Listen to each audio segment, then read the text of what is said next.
What's going on, everybody? Joseph Hadid here for Worldwide Sport Updates, your podcast, your news, your local community.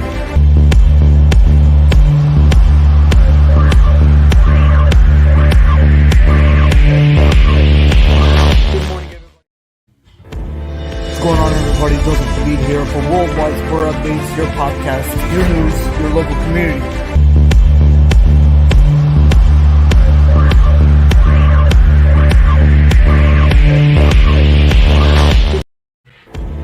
What's going on, everybody? Joseph Hadid here for Worldwide Sport Updates, your podcast, your news, your local community.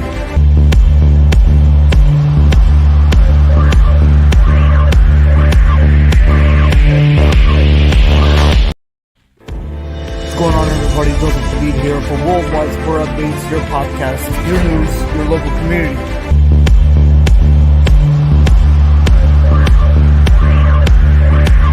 What's going on, everybody? Joseph Hadid here for Worldwide Sport Updates, your podcast, your news, your local community.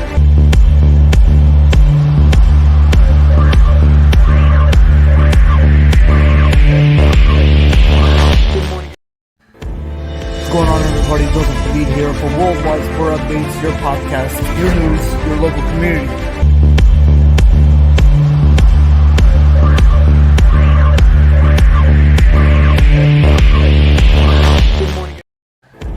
What's going on, everybody? Joseph Hadid here for Worldwide Sport Updates, your podcast, your news, your local community.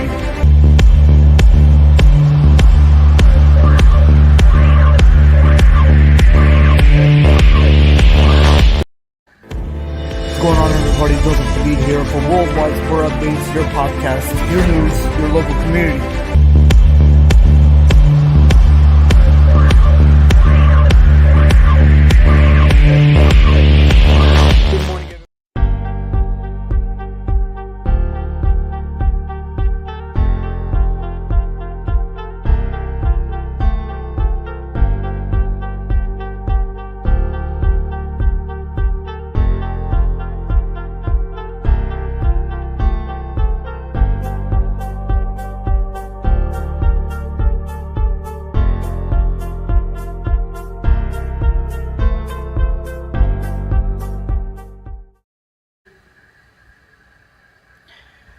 Good morning, ladies and gentlemen. We are starting early today. Yes, instead of 9 o'clock, we're starting at 8:30 because we have a lot to talk about. Oh my God, the sports buzzing, ladies and gentlemen, is over the roof. If you had the hashtag anything, sports would be it right now. Sports would be it. Good morning, everybody. Welcome to Worldwide Sport Updates. Your host, Joseph Hadid. Again, your podcast, your sports, your news, your local community. It is Sunday, October 16, 2022. Thank you for joining us. We are, less than a couple weeks from Halloween? And speaking of Halloween, did anybody watch Halloween Ends? And if you did, what's your thoughts? What's your opinion on it? If you did not, well, let me know when you do. And send me those reviews because... personally, I would like to say I did watch it. And I enjoyed the movie. But, could have expected... I could have expected a little bit more out of this movie, but... other than that, hold on, let me check if audio is working with us right now. What's your opinion on it? Okay. Audio does work. All right. So I did watch Halloween Ends this past week and this weekend, and it was a great movie. A little bit disappointed, but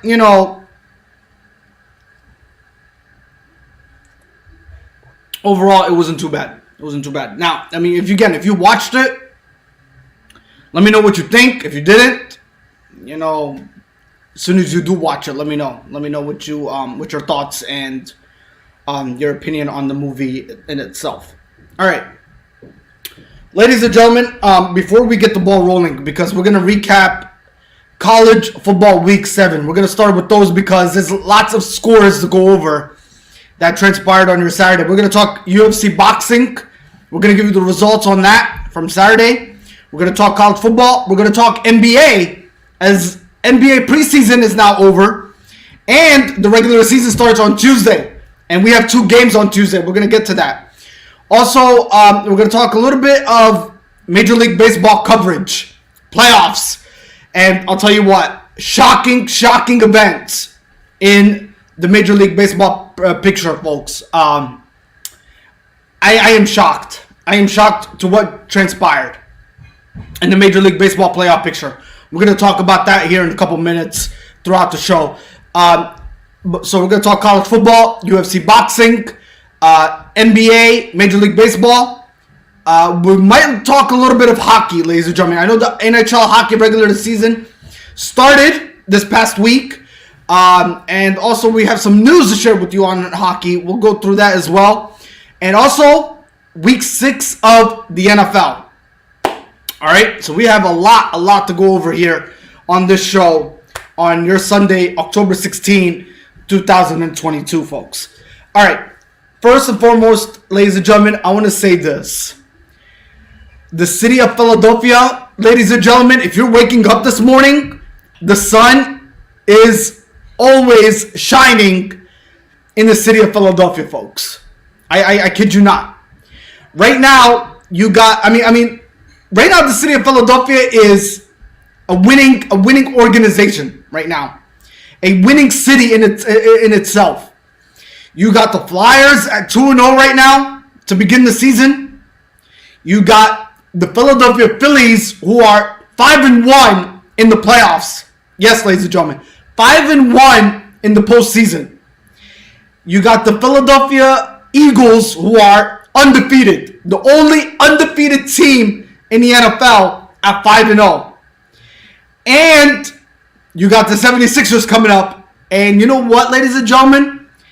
I've been hearing that the Philadelphia 76ers could be over 45 wins this upcoming season. Possibly over 50 wins. They might even get 60 because this team, ladies and gentlemen, are going to be one of the hottest teams going into this season, folks, in the Atlantic Division. I kid you not. Now, the Philadelphia 76ers have this amazing season, who's going to be the West team to represent in the NBA Finals? I know everybody's buzzing that the Golden State Warriors are going to be the team that might make an appearance back in the NBA Finals picture. But, again, if the Denver Nuggets, ladies and gentlemen, and Jamal Murray are healthy, don't be surprised if you see the Denver Nuggets in the NBA Finals this upcoming NBA season, folks. I know it's too early, but the Nuggets could be knocking on the door, folks. And they're seeking for their first title in franchise history, too. They have never won a championship in that organization. Now, ladies and gentlemen, I want to talk about something here before we get into college football, all right? Can you imagine the way the city of Philadelphia is brewing right now? You got the Philadelphia Phillies at 5-1 in the postseason. You got the Philadelphia Eagles at 5-0. You got the Philadelphia Flyers, who are 2-0 to begin the season campaign. And you got the Sixers, again, who might start the season undefeated. We're going to talk a little bit about Tyrese Maxey, folks. Maxey could be the answer, not to mention Joel Embiid, not to mention James Harden, and not to mention Montrezl Harrell, ladies and gentlemen, the new acquisition member for the Philadelphia 76ers. Now, folks, I'm telling you this right now. This could go either way, and I want to throw this out as like maybe a curveball question. All right. Now, folks, can you imagine this, all right? Can you imagine if the Philadelphia 76ers make it to the NBA Finals?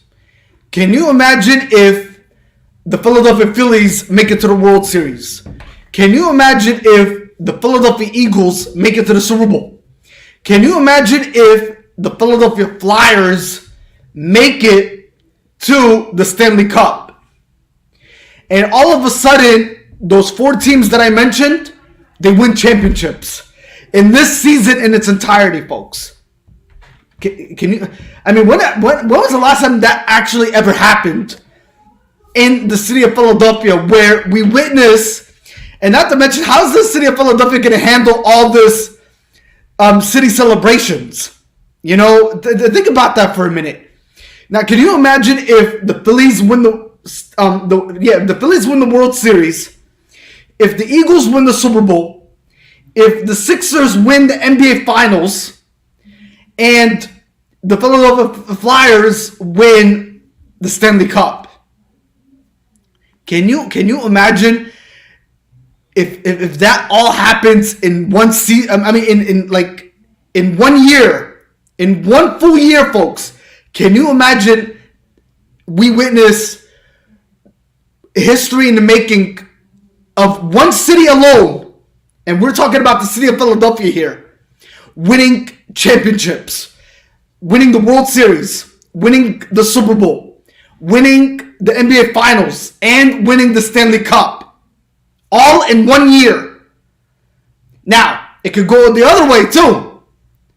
Can you imagine if the Sixers, the Philadelphia Flyers, the Philadelphia Phillies, the Philadelphia Eagles all lose in the championship dance? Now, I mean, can you imagine if they get there? If the Eagles get to the Super Bowl, if the Phillies get to the World Series, if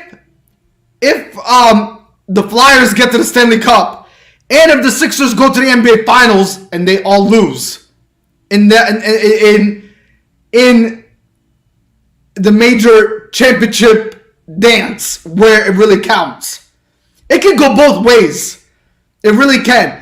Can you imagine if they go all the way and all 4 teams in the city of Philadelphia end up either winning or losing? Something has to give. But, you know, this would be the first time, history in the making, folks, that you witness one city, and we're talking about Philadelphia here, winning all major championships. All major championships, folks. That'd be some scary stuff. That'd be some scary stuff. If they win the Stanley Cup, the NBA Finals, the Super Bowl, and the World Series. I mean, I don't think it's ever been done before in sports, though, where you witness one city winning 4 major championships. I mean, in 1 year. In 1 year, folks. I'm talking about 1 year here. I'm not talking about different years. I'm talking about in 1 year in itself. The 2022-2023 season, folks. I'm talking about this year. I'm talking about the year that we're in right now, where we could witness championships in the city of Philadelphia being made, where we witness Philadelphia Eagles, Philadelphia Flyers, Philadelphia 76ers, Philadelphia Phillies winning major championships for their franchise organization. Can you? It's a possibility. It is. If they keep this rolling, it's a possibility. It's a possibility. It really is. I mean, it gives me goosebumps just the way the city of Philadelphia is brewing right now. But again, folks, I mean, when you're on a winning streak, it can go like that in the snap of a finger, and things could start cooling down. They can. But you know what? I want to say something else too here. Mother Nature has been great to us as of late. You know, we're in the month of October, and we're supposed to be dealing with cold weather conditions. And all of a sudden, I feel like we're still in the season of summer. Yesterday, ladies and gentlemen, in that sold-out crowd in the city of Philadelphia, the Philadelphia Phillies, ladies and gentlemen, the temperature was 75 degrees afternoon at 2 p.m. pitching time. The first pitch, it was 75 degrees at Citizens Bank Park, folks. Can you believe it? I mean, that's summer weather. I mean, and today, I think for the Eagles game, they're supposed to be playing tonight. Temperature, ladies and gentlemen, is going to be in the 60s. And I think overnight temperature, well, I know rain is going to be moving in for the Monday morning commute. So we should be in the 50s, maybe upper 40s. But the rain should not impact the Eagles game. I know that for a fact it should not. I looked at the Doppler radar, and I did check weather conditions for tonight's game. It should not impact none whatsoever. I think we should be rain-free for tonight's Eagles game. So talk about this, folks. Talk about Sunday night. I mean, where you'll be ordering pizza, watching either a Halloween movie, or you'll be watching the Eagles and the Cowboys game. You know, it's going to go, either or here. Either or. So, and I hope this tonight's game, Sunday Night Football, it's not going to be a disappointing one. Why do I say that? Because all the night games that we've witnessed, not to mention the Thursday night football games, they have been low-scoring games, folks, as of late. The Thursday night football game, the Washington Commanders and the Chicago Bears, we're going to talk about that. That game was a low-scoring affair right there. But we'll get into more details on that throughout the show. But I hope this Sunday night game doesn't turn out to be that way because, ladies and gentlemen, you're talking about the best offense going up against the best defense, ladies and gentlemen. And we know the defense, they prevail, and defense wins championships. So, I don't know. I mean, the Eagles are at home, though. So, I mean, we're going to be expecting loud environment, ladies and gentlemen, tonight's game. So, we'll talk about that. We'll definitely will. But as of right now, folks, we have more things to talk about before we even jump to the NFL, ladies and gentlemen. We're going to talk about college football in Week 7. And what transpired in Week 7 of college football? A lot of stuff. Not to mention, ladies and gentlemen, yes, the Alabama Crimson Tide have fallen. Yes, they have fallen, ladies and gentlemen. They have suffered their first defeat against the Tennessee Vols, ladies and gentlemen. So speaking of the Tennessee Volunteers, they picked up their first win since 2006, ladies and gentlemen, against Alabama Crimson Tide. They ended their 15-game winning streak. Their 15-game losing streak.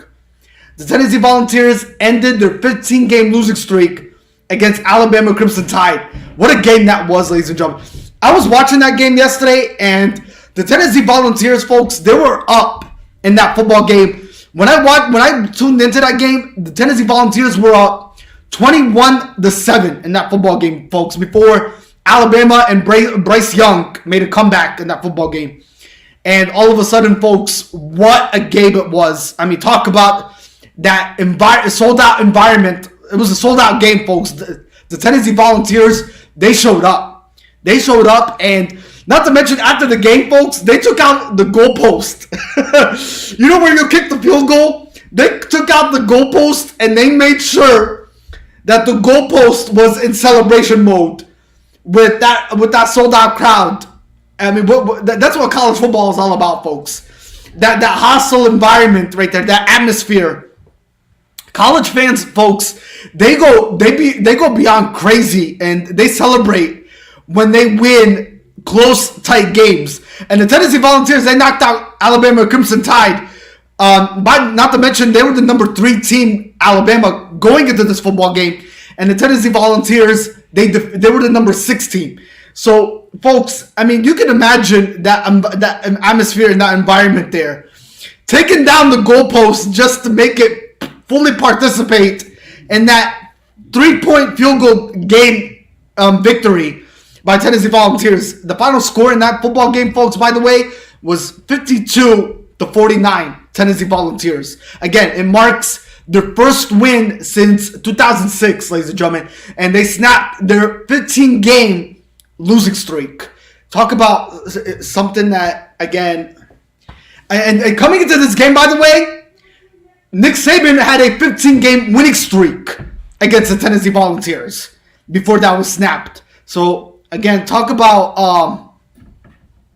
a lot of things that we witnessed on Saturday college football, nonetheless. But again, it's funny. It's funny. They took down the goalpost just to celebrate. I mean, wow. They got it involved. That's for sure. They definitely did. So they definitely did. I mean, that's full participation right there. That's diehard Tennessee Volunteers, nonetheless. But again, folks, yes, the Tennessee Volunteers. This is their first win since 2006, ladies and gentlemen. It was a great game. It was a great game. I mean, what did you think of that game, by the way? It was a historical game. It really was. I mean, it was definitely historical. I mean, that's what college football season's all about, folks. I mean, if you're not a diehard college football fan, you're definitely missing out. You definitely are. You definitely are missing out. Again, this is the first defeat, ladies and gentlemen, since 2006. Tennessee Volunteers beating Tennessee Volunteers, ladies and gentlemen. It was a crazy environment. Yes, you're absolutely right on that. It was a great showing. I mean, they took down the goalpost after the game again. I kid you not. I kid you not. I mean, when do you ever see that in a football game, though? In a live football game? Them taking down the goalpost just to celebrate a victory. I mean, it's insane. It's insane. Not to mention the crowd. The crowd was in it. The crowd was in it. It's like they won. It's like they won the national championship yesterday. Again, 52-49 was that final score. Again, folks, I talk about Alabama Crimson Tide and their history. Alabama Crimson Tide and Nick Saban, folks. I mean, look at this. They have the longest active winning streaks in the SEC matchups, ladies and gentlemen. Again, Alabama had a 23-game winning streak against Vanderbilt. And then also they had a 16-game winning streak against Arkansas Razorbacks.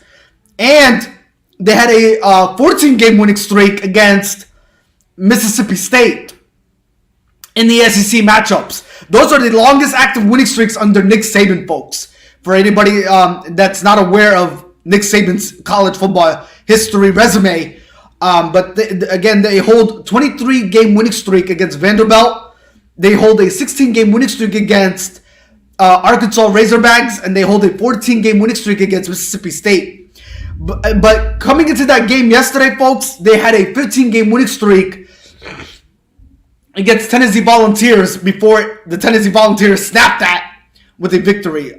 So that's Nick Saban's resume, folks. I mean, he did it. He did it. The Tennessee Volunteers did it. And they did it as a team. They did it as a team, folks. And Bryce Young was just coming off an injury, folks. Again, a lot of people questioned Bryce Young, folks. Was he 100% coming into this football game? Was he definitely ready to come back? And did the Alabama Crimson Tide bring him back sooner? I think he should have sat down one more week, folks. I really think he should have. I mean, just bringing him back, way too soon, probably kind of really hurt them. I mean, it hurt the Alabama football team. But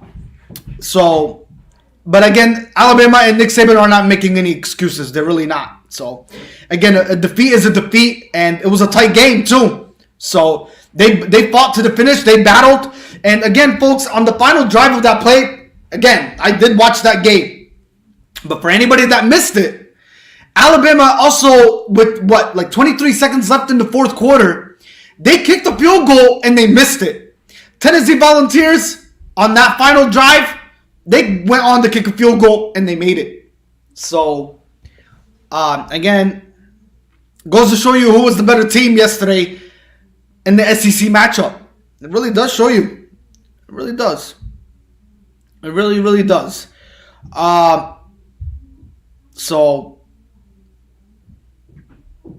yeah, that's the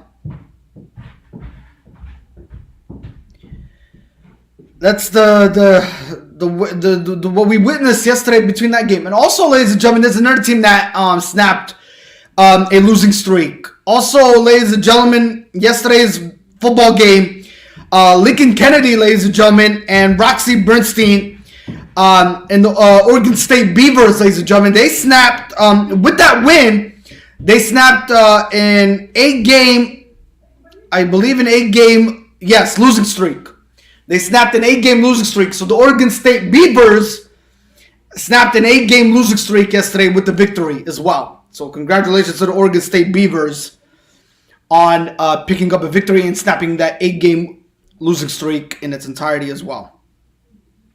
All right, folks, we're going to go over college football scores, week 7 of college football. We're going to go over them with you. And I believe, let me see if I did miss anything before we do go to the scores. I just want to see if I did miss anything. Hopefully not. Oh yeah, Georgia Bulldogs, ladies and gentlemen, the number 1 team in the college football rankings. They dominated Vanderbilt Commanders, ladies and gentlemen, yesterday. 55-0 was the final score in that one, folks. So yeah, they dominated. Georgia came through and dominated, folks, nonetheless, in that one. All right. So I just want to see if we have any more college football news to go over before we go with the scores here.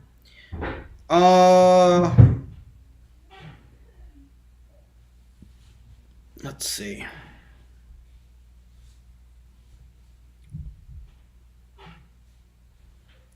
All right.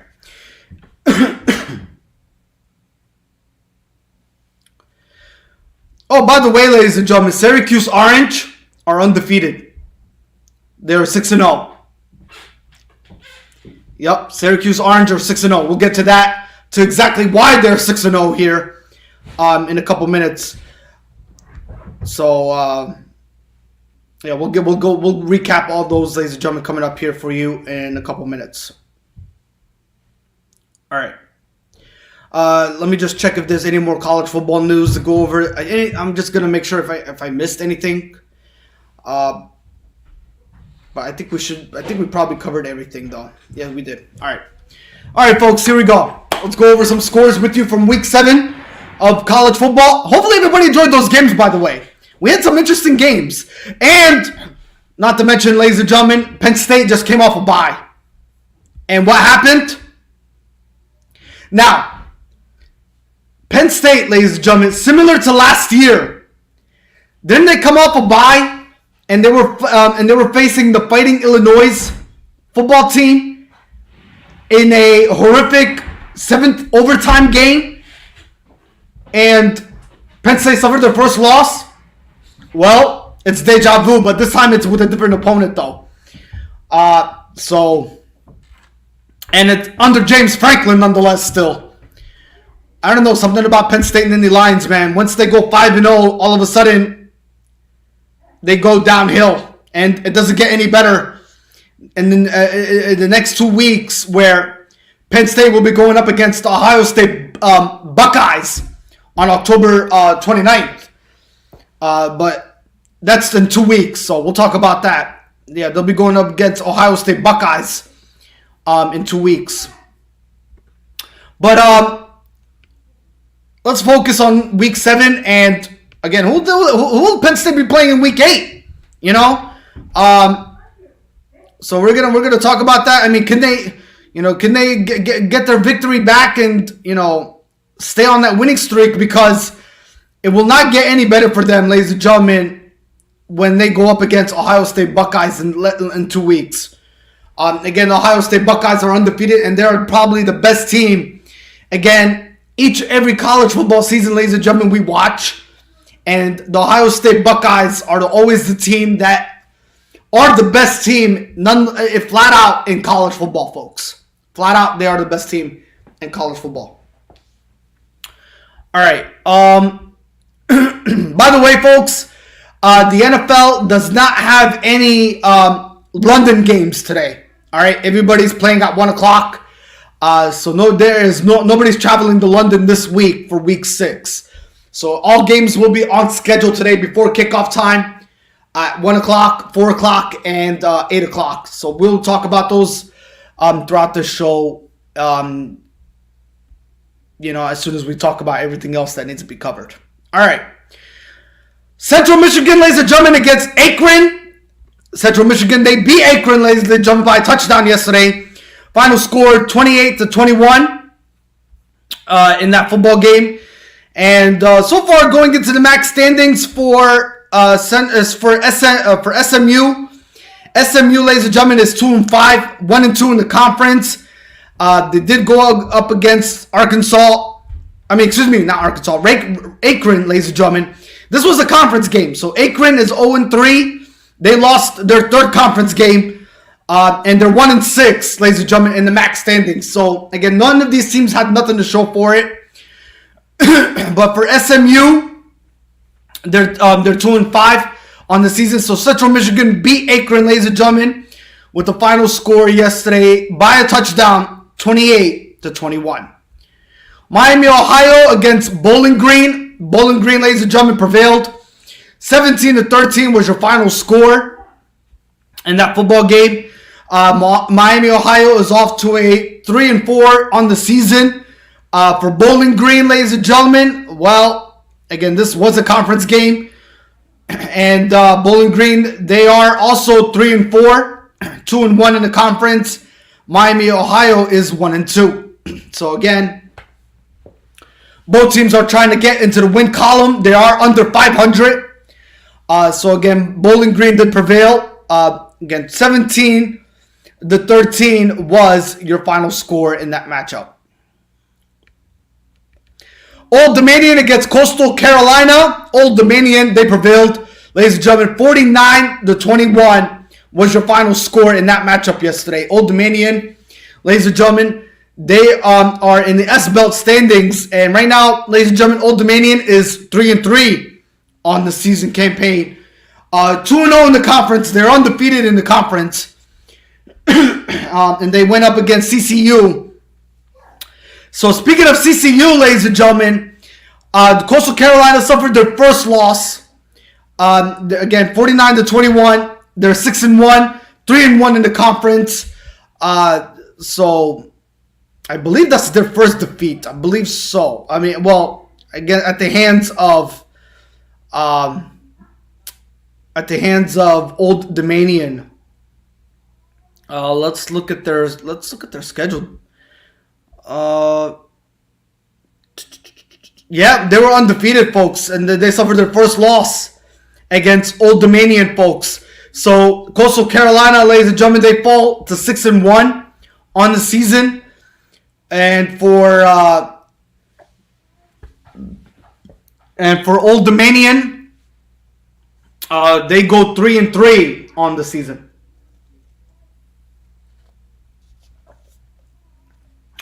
With the victory there.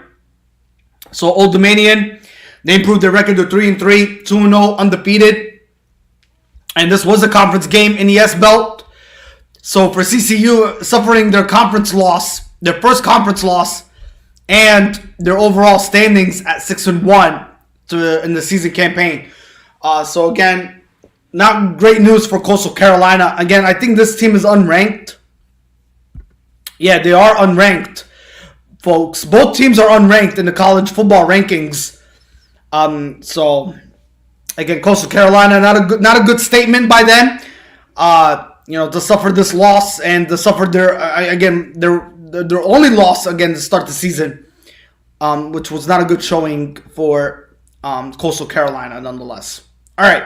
So again, 49-21, Old Dominion prevail, and they improved their record again. As I mentioned, they are 3-3 on the season with a 49-21 victory. All right, Kansas, ladies and gentlemen. Well, yeah, this is the game. Actually, people did definitely watch. Kansas Jayhawks, ladies and gentlemen, they suffer their second loss after. So, yeah. Let's talk about this game. Kansas Jayhawks were ranked number 20. They played against the Oklahoma Sooners yesterday. And Oklahoma Sooners are an unranked college football team. And ladies and gentlemen, They let the Oklahoma Sooners beat them by 10 points. The final score in that football game was 52-42. So let's talk about this game. Kansas Jayhawks started the season 5-0, ladies and gentlemen. Yeah. And you know what? They dropped their last two matchups. Yeah, they did. Yes, they did. So again, for Kansas Jayhawks, folks, they came in number 20 in this football game yesterday. They could possibly fall in the rankings. I mean, I think they'll still be a top 25 team. But again, how significantly will they drop? We'll find out this afternoon once those college football rankings do get dropped to the public. But ladies and gentlemen, look at this. I mean, they started the season 5-0. And then all of a sudden, folks, look at, they lost to TCU last week by a touchdown.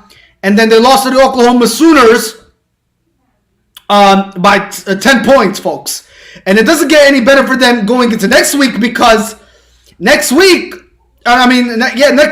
folks, they go up against Baylor, and Baylor is 3-3 on the season. So Baylor is gonna find every type of momentum way to keep their season, on the right track. But again, Kansas Jayhawks, I don't think they can suffer another third loss here. I mean, there are already 2 losses on the season campaign after starting the season 5-0, and they just dropped their second loss of the season. So something has to give for this football team.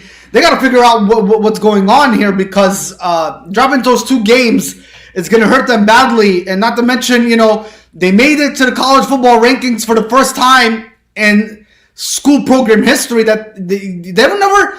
I mean, when you talk about the Kansas Jayhawks, folks, they have never been a top 25 team until this year.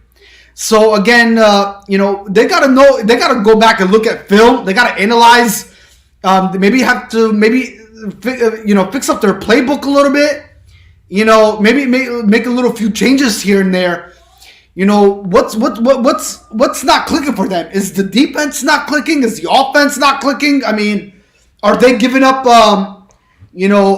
Are they giving up points on the defensive side? I mean, they've been giving up points these last 2 games, folks. Again, TCU, they gave up 38 points, folks. The Kansas Jayhawks, the defense. And going into yesterday's game against the Oklahoma Sooners, they gave up, ladies and gentlemen, 52 points on the defensive side. So, again, that is like a head scratcher right there. When you start the season 5-0 and you have no answer to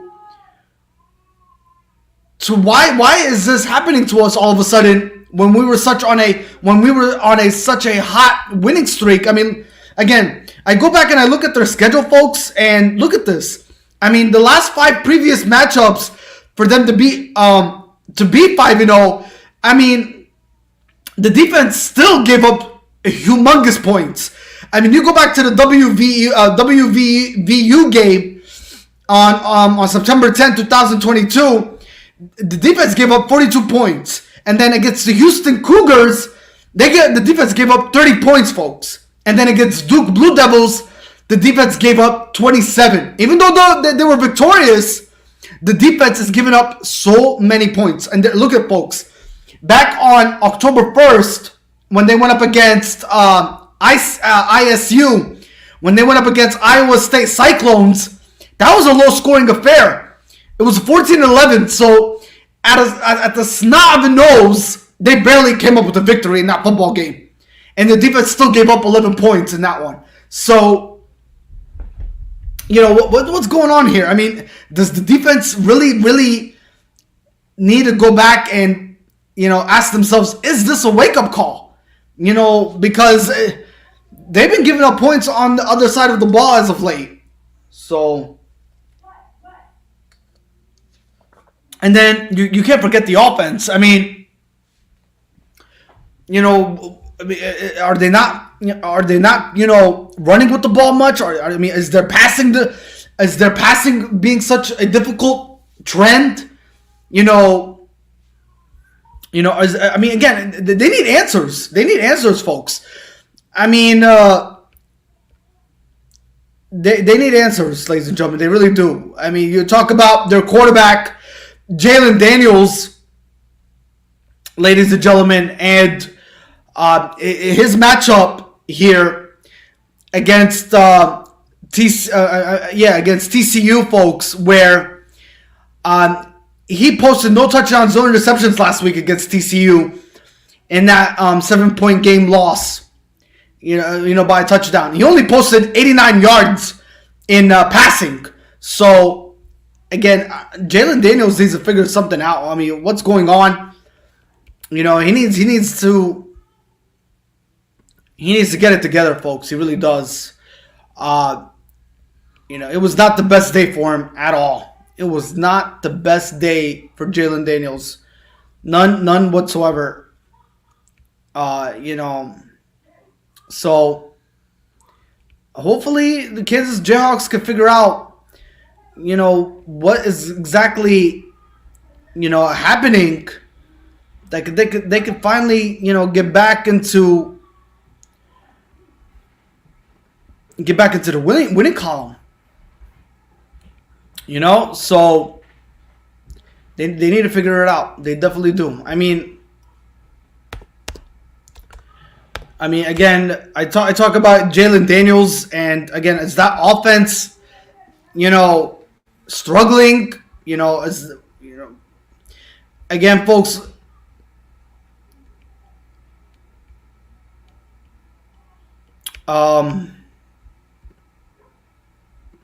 Again, Jason Bean, ladies and gentlemen. So Jalen Daniels did not play. Apparently, Jalen Daniels was out with an injury. I believe so. So I believe Jason Bean took over the helm. And Jason Bean, folks, for the Kansas Jayhawks, he had 4 touchdowns and 2 interceptions. And he threw for 265 passing through the air. And Again, Jalen Daniels, I think he was out with an injury, so he did not play. They were without Jalen Daniels yesterday's football matchup. So I think that kind of maybe did hurt the Kansas Jayhawks football team with Jalen Daniels being out yesterday against the Oklahoma Sooners.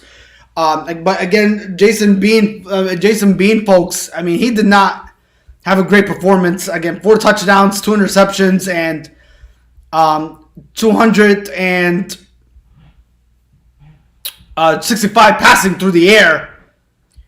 265 passing through the air, 60 for 27 completion attempts. Again, 4 touchdowns, 2 interceptions for Jason Bean, taking over Jalen Daniels. And again, nothing was going so well for this football team. Not to mention Devin Neal, their backfield position, their running back position. Their running back Devin Neal. He only had 12 carries, folks, and he had only 84 yards on the ground, and he only posted 1 touchdown. So he only recorded 1 touchdown, folks.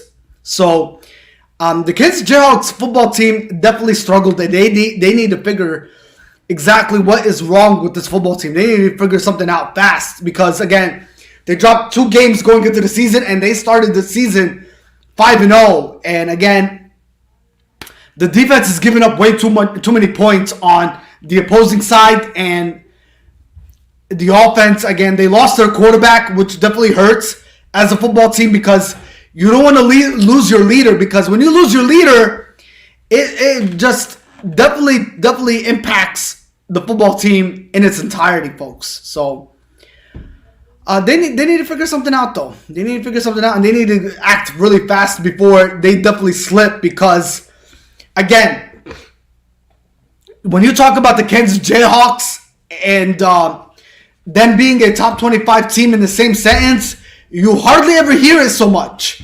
You hardly ever hear it. And apparently, we might not be hearing it for very long if they keep losing games. That's for sure. All right, let's move on. Again, Kansas Jayhawks were number 20. They might fall a couple spots, ladies and gentlemen. We'll find out. They went up against Oklahoma Sooners yesterday. Oklahoma Sooners are unranked, Final score again, 52-42 was your final. All right.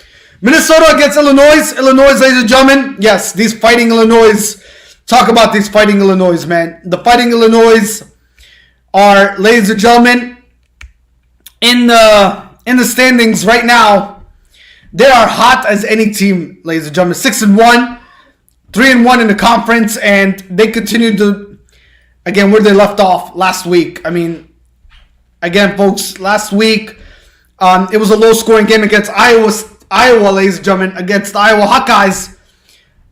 No, that was 2 weeks ago. Was it 2 weeks ago? No, that was last week. I'm sorry. The Fighting Illinois, they played against Iowa Hawkeyes last week, and it was a low-scoring affair, and they still prevailed. So the Fighting Illinois, they are the Fighting Illinois for a reason. All right, they're definitely mentioning it to everybody that they are truly the Fighting Illinois, that they continue on fighting. No matter if it's a low-scoring game or a high-scoring game. Even though they made it interesting this week. Okay, last week it was an ugly game, but again they beat Iowa Hawkeyes 9-6. But again, yesterday's game, they beat them 26-14 against Minnesota, and it was a good game.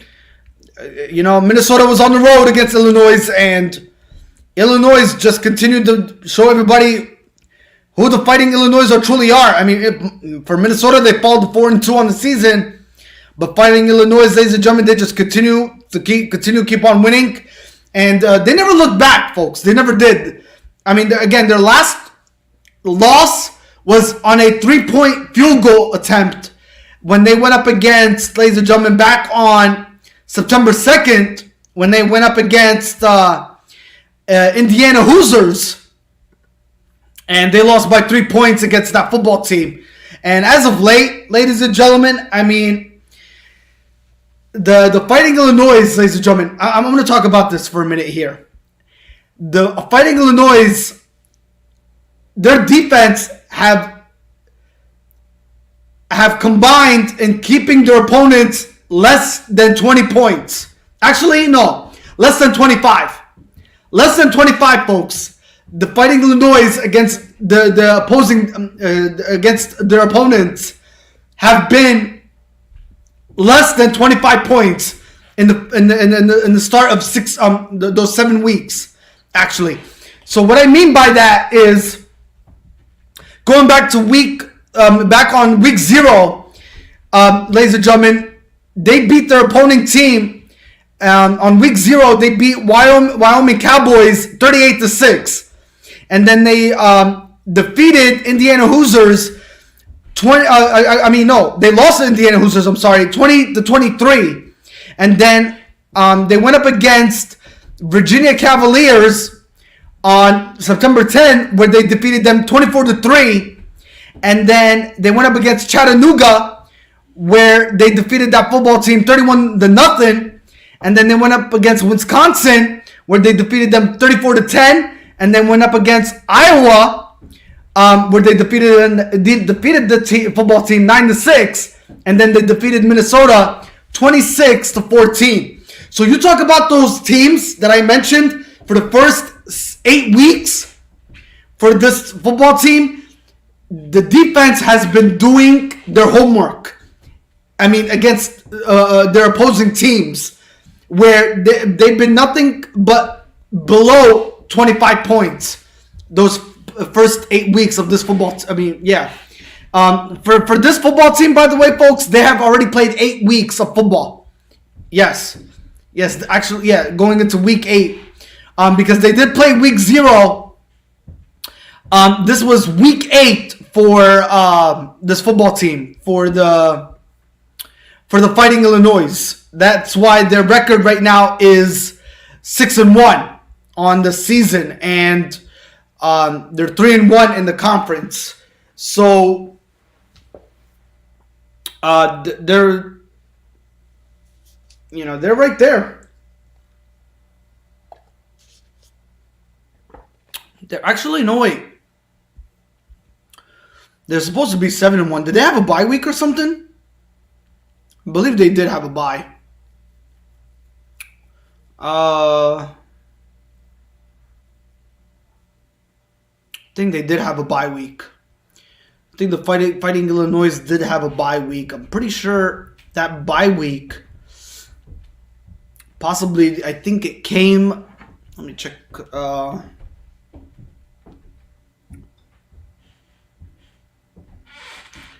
me check something here.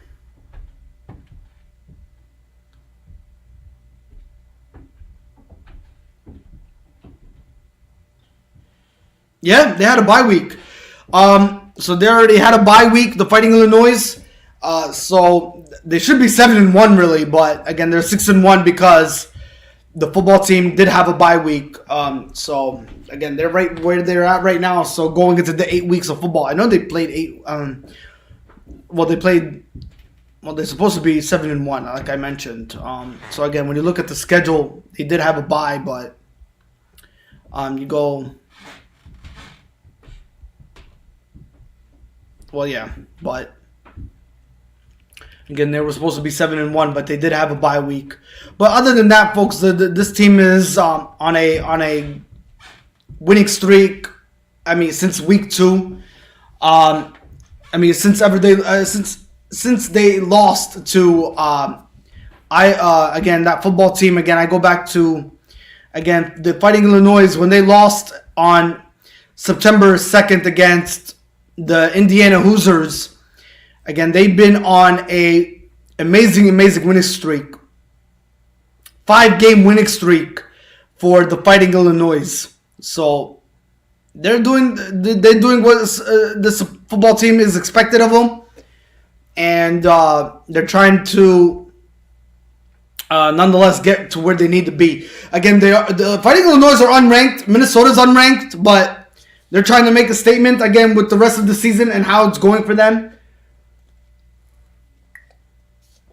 So we'll see if the trend keeps moving. A lot of people are saying that the Fighting Illinois should be in the top 25 in the college football rankings. So we'll see if they'll get there by the time the season ends. So we shall wait and see moment kind of thing here. But again, final score 26-14. Fighting Illinois, they improved their record to 6-1. Awesome stuff nonetheless. All right. Auburn Tigers, ladies and gentlemen, they went up against Mississippi. Mississippi, who is ranked number 9. They continue to beat the team that are proving to the whole world that they are definitely deserving of number 9. And not to mention, for Mississippi folks, they might move up a couple spots in the college football rankings with an amazing victory yesterday against Auburn. 48-34 was your final. So again, for Mississippi folks, this is the hottest team right now in college football. Also, 7-0. They're 3-0 in the conference. Awesome stuff. In the SEC, they're for Mississippi folks, they are in the SEC West. But then you talk about the SEC East, the Georgia Bulldogs, ladies and gentlemen, are also 7-0. Man, that SEC, ladies and gentlemen, is buzzing right now. It is buzzing. I mean, talk about the undefeated teams in the SEC. In the SEC picture. Well, actually, we have 3 teams in the SEC picture that are undefeated? So, yeah, we have Tennessee Volunteers, Georgia Bulldogs, and the Mississippi Mississippi Rebels college football team undefeated in the college football picture. So, talk about the SEC, man. 3 undefeated teams right now. And they're playing amazing football. So, again, Mississippi, they proved to the whole world why they truly are number 9. And not to mention, again, they might move up a couple spots in those college football rankings, too. I mean, the rankings in college football, they matter, ladies and gentlemen. They really, really do. And they show you and they prove to the whole world why you deserve that college playoff spot, come the end of December all the way to the month of January. So, yeah, the Mississippi Rebels, man, they're putting everybody on notice just how good of a football team they are. And then they beat the Auburn Tigers. Auburn, ladies and gentlemen, are also in the SEC West, ladies and gentlemen. They're 1-3 in the conference. They're in 3-4 overall, their record. So again, not a good showing for Auburn, but a definitely great display for the Mississippi Rebels, nonetheless. All right. Iowa State, ladies and gentlemen. I like it. Iowa State Cyclones, ladies and gentlemen. They lost to Texas for the Texas Longhorns. This is a great win for the Texas Longhorns. They're ranked number 24 in college football. So talk about a great victory here. So 24-21, final score there for Texas Longhorns, ladies and gentlemen. 5-2, not too shabby. 5-2 looks really great on them. 3-1 in the conference. And for Iowa State, well, 3-4. And ladies and gentlemen, they have yet to pick up a conference win. Yeah, for Iowa State, they are 0-4. They have yet to pick up a conference win, ladies and gentlemen. How awful is that? I mean, again, ladies and gentlemen, when I mentioned this, and I want to go back, and I cannot clarify this enough. Conference games in college football are so important for college playoff, ladies and gentlemen. College playoff sittings. Determination is what I'm looking at. So overall determination and the final results for the college football playoffs is really, really that so important in college football.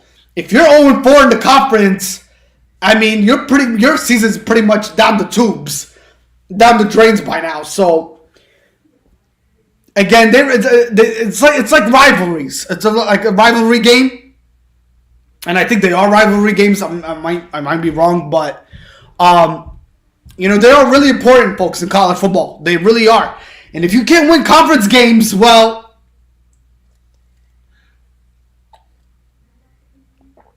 your high hopes of making the playoffs goes from slim to none. Pretty much. So, and it closes out. It closes out quickly, folks. Just like this. Just like this. 0-4 really, really matters in college football. It's like your season's pretty much over before it even begins. I mean, and that's what pretty much in college football, folks, they really look at the most. They look at your conference record more than probably they look at your overall standings. Because that's how, the conference games are deep down the most important ones for that final determination. I mean, again, they're 3-4. But again, it's those conference games that matter.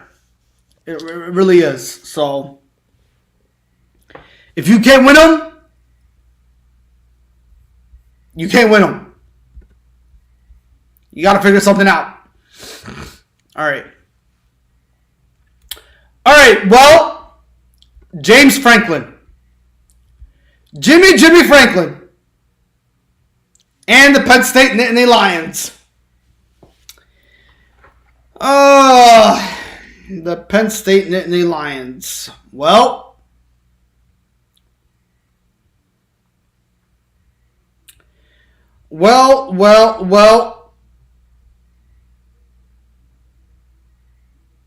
for the Penn State Nittany Lions, folks, they have suffered their first loss of the college football season.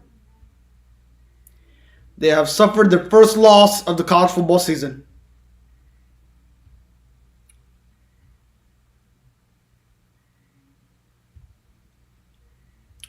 They have suffered their first loss of the college football season, folks. Jimmy Franklin. Jimmy Franklin. I mean, what can we say about Jimmy Franklin that pretty much nobody knows by now who Jimmy Franklin is? I mean, the guy who signed a 10-year contract last year, which he'll be with the Penn State Nittany Lions organization for 10 more years. Folks, he suffered, again, what we call a after the bye week loss once again. Now, last year, folks, you witnessed the Penn State Nittany Lions where they started the season hot, 5-0, all right? They go to the bye week, all right? They come out of the bye week, and who did they play? the Fighting Illinois. So, they play the Fighting Illinois after the bye week. They go to 7 overtime games. We're talking about last year, folks. And Penn State lost that game to suffer their first loss of the season. Now, 5 weeks in, going into this season, folks, Penn State is 5-0. Once again, under who? Jimmy Franklin. 5-0. All right. All of a sudden, we got a bye week last week. We're fresh. You know, we're calm, we're cool and collected. And we now prepare for the Michigan Wolverines. All right. The Michigan Wolverines are up on schedule. Okay, so they play him in week 6 against Mr. Harbaugh and the Michigan Wolverines. What happened?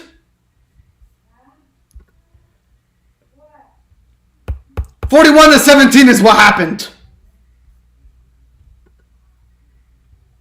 41-17, Michigan Wolverines defeated Penn State Nittany Lions. Yeah.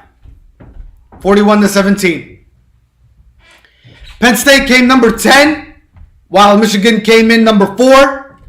We'll see where they at. Michigan might move up a spot. They might stay the same spot. We'll see. Penn State will fall, but how significantly will they fall? That is the question. All right. It was a Big Ten showdown, ladies and gentlemen. Yes, it was. Yes, it was.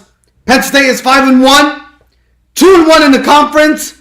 For Michigan Wolverines, 7-0 overall, 4-0 in the conference.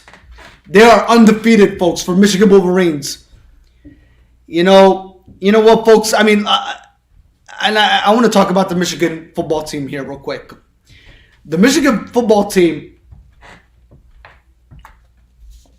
they went up against, now you all recall this, right? Michigan Wolverines, ladies and gentlemen, last year, they were undefeated when they went up against the Michigan State Spartans. And the Michigan State Spartans were also undefeated, but they had who? Kenneth Walker, right? But Michigan Wolverines, they won that game, and they handed the Michigan State Spartans their first loss of the season. But it was not a great season. It was not a great season for the Michigan Wolverines also last year. But Mr. Harbaugh, ladies and gentlemen, has such high confidence that this year Michigan probably could go all the way. They could go all the way. Just how this football team is playing lights out football, it is incredibly insane right now. You know, these last 7 weeks for the Michigan Wolverines, you know, the way they're playing is truly amazing. And not to mention, folks, I mean, we know Georgia Bulldogs are the number 1 seed right now. All right, we know the Georgia Bulldogs are also the defending champions. Yes, Georgia is the defending champs. They knocked out Alabama last year in the national championship. So, I mean, the question now kind of looms here a little bit. Is it possible that Michigan Wolverines could possibly be number 1 in the college football rankings? If, let's just say hypothetically, that Georgia Bulldogs, you know, start losing a game, who do you think will take over the number 1 spot? Well, of course, you cannot sleep on Ohio State Buckeyes. You can't sleep on them, because if Georgia Bulldogs, ladies and gentlemen, were to lose any of their remaining games, then you know it's going to come down to Ohio State Buckeyes, maybe Michigan Wolverines taking the number 1 spot, Hey, maybe Tennessee Volunteers. So that number 1 spot is really up for grabs right now. It could be anybody's ball game still, with a couple remaining games left in college football. Can you believe the playoffs are almost here for college football? Oh my God. We're almost done with college football season, folks. I mean, we're like right there in the halfway focal point before you know it. So again, folks, that number 1 spot could be anybody's right now. I mean, you still got some great undefeated teams out there. Michigan Wolverines could be the one knocking on the door. I mean, they came number 4. They came into this football game yesterday ranked number 4. So I will not be surprised if they move up one more spot today in the college football rankings, or they might just stay where they at.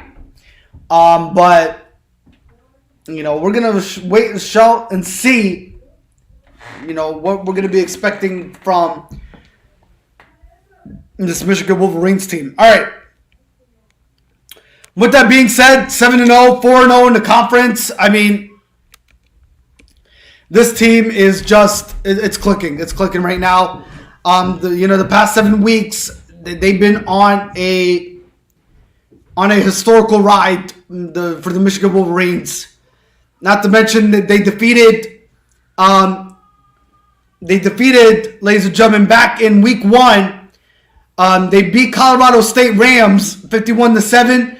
They beat Hawaii 56-10. They beat Connecticut 59-0.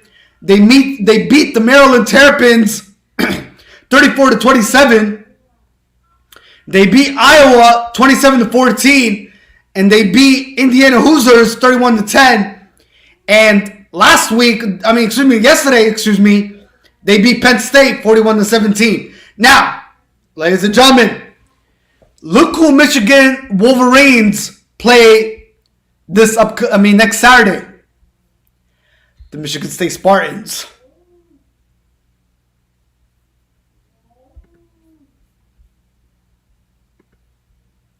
Yeah. They played the Michigan State Spartans. Well, actually not. Ladies and gentlemen, it's not even next week. It is 2 weeks from Saturday. Michigan Wolverines have a bye week this upcoming weekend. This upcoming Saturday. So now Michigan Wolverines get the rest. And Penn State just came off a bye and they lost. But for Michigan Wolverines, they definitely get to enjoy a well-rested bye week. They definitely do. That's coming up next Saturday. They have a bye. But in 2 weeks, ladies and gentlemen, before Halloween, it is going to be, and I think it's a Saturday night game too. It is October 29th, 8 p.m. ladies and gentlemen. It's a Saturday night game. It is a Saturday night game. It is going to be the Michigan Wolverines versus the Michigan State Spartans. And you know what? By that time, in the next 2 weeks, we're going to find out where the Michigan State Spartans record is going to be, because, again, their record is not all that great. All right? I know they picked up a win yesterday, too. We're going to get to them here in a couple minutes, but it's going to be a showdown here. Can the tables possibly turn around for the Michigan State Spartans, where they will be having the upper hand on the Michigan Wolverines? I mean, we shall find out in the next 2 weeks, right? So, yeah. All right, so again, final score, ladies and gentlemen, 41-17. Michigan Wolverines, ladies and gentlemen, they continue to be the hottest compadres that you could think of. And not to mention J.J. McCarthy, folks. This guy is on a rampage. I mean, even though he didn't have the best game of his life yesterday, I mean, he did have 145 yards passing, 70.8 completion percentage, and he posted 1 interception. He had no posting touchdowns, but again, so far going into this season, ladies and gentlemen, the 2022-2023 season for J.J. McCarthy, he has 9 touchdowns and 2 interceptions, folks. And that is way better than last year for J.J. McCarthy, because J.J. McCarthy last year only had 5 touchdowns and 2 interceptions. He did not play too much football last year. He posted 2 rushing touchdowns. So far, he only has 1 rushing touchdown this year. But look at this impressive career stat for J.J. McCarthy. Again, 9 touchdowns, 2 interceptions. So right now, for J.J. McCarthy's overall, J.J. McCarthy, ladies and gentlemen, he has 14 touchdowns and 4 interceptions right now in his Michigan Wolverines career. Yeah, for J.J. McCarthy, 14 touchdowns and 4 interceptions for J.J. McCarthy. The guy is unstoppable right now. Nonetheless, I mean, what else can you say about J.J. McCarthy and how he is definitely performing on the field, where it really matters throughout the past 7 weeks in dismantling opponents, on both sides, man, on both sides. I mean, well, not on both sides, but, on one side of the offensive side, and that offensive line, making sure the Michigan Wolverines are getting the job done. Nonetheless, I mean, it is truly a heck of a performance and great showing of display for this Michigan Wolverines football team. So again, 41-17 your final in that matchup.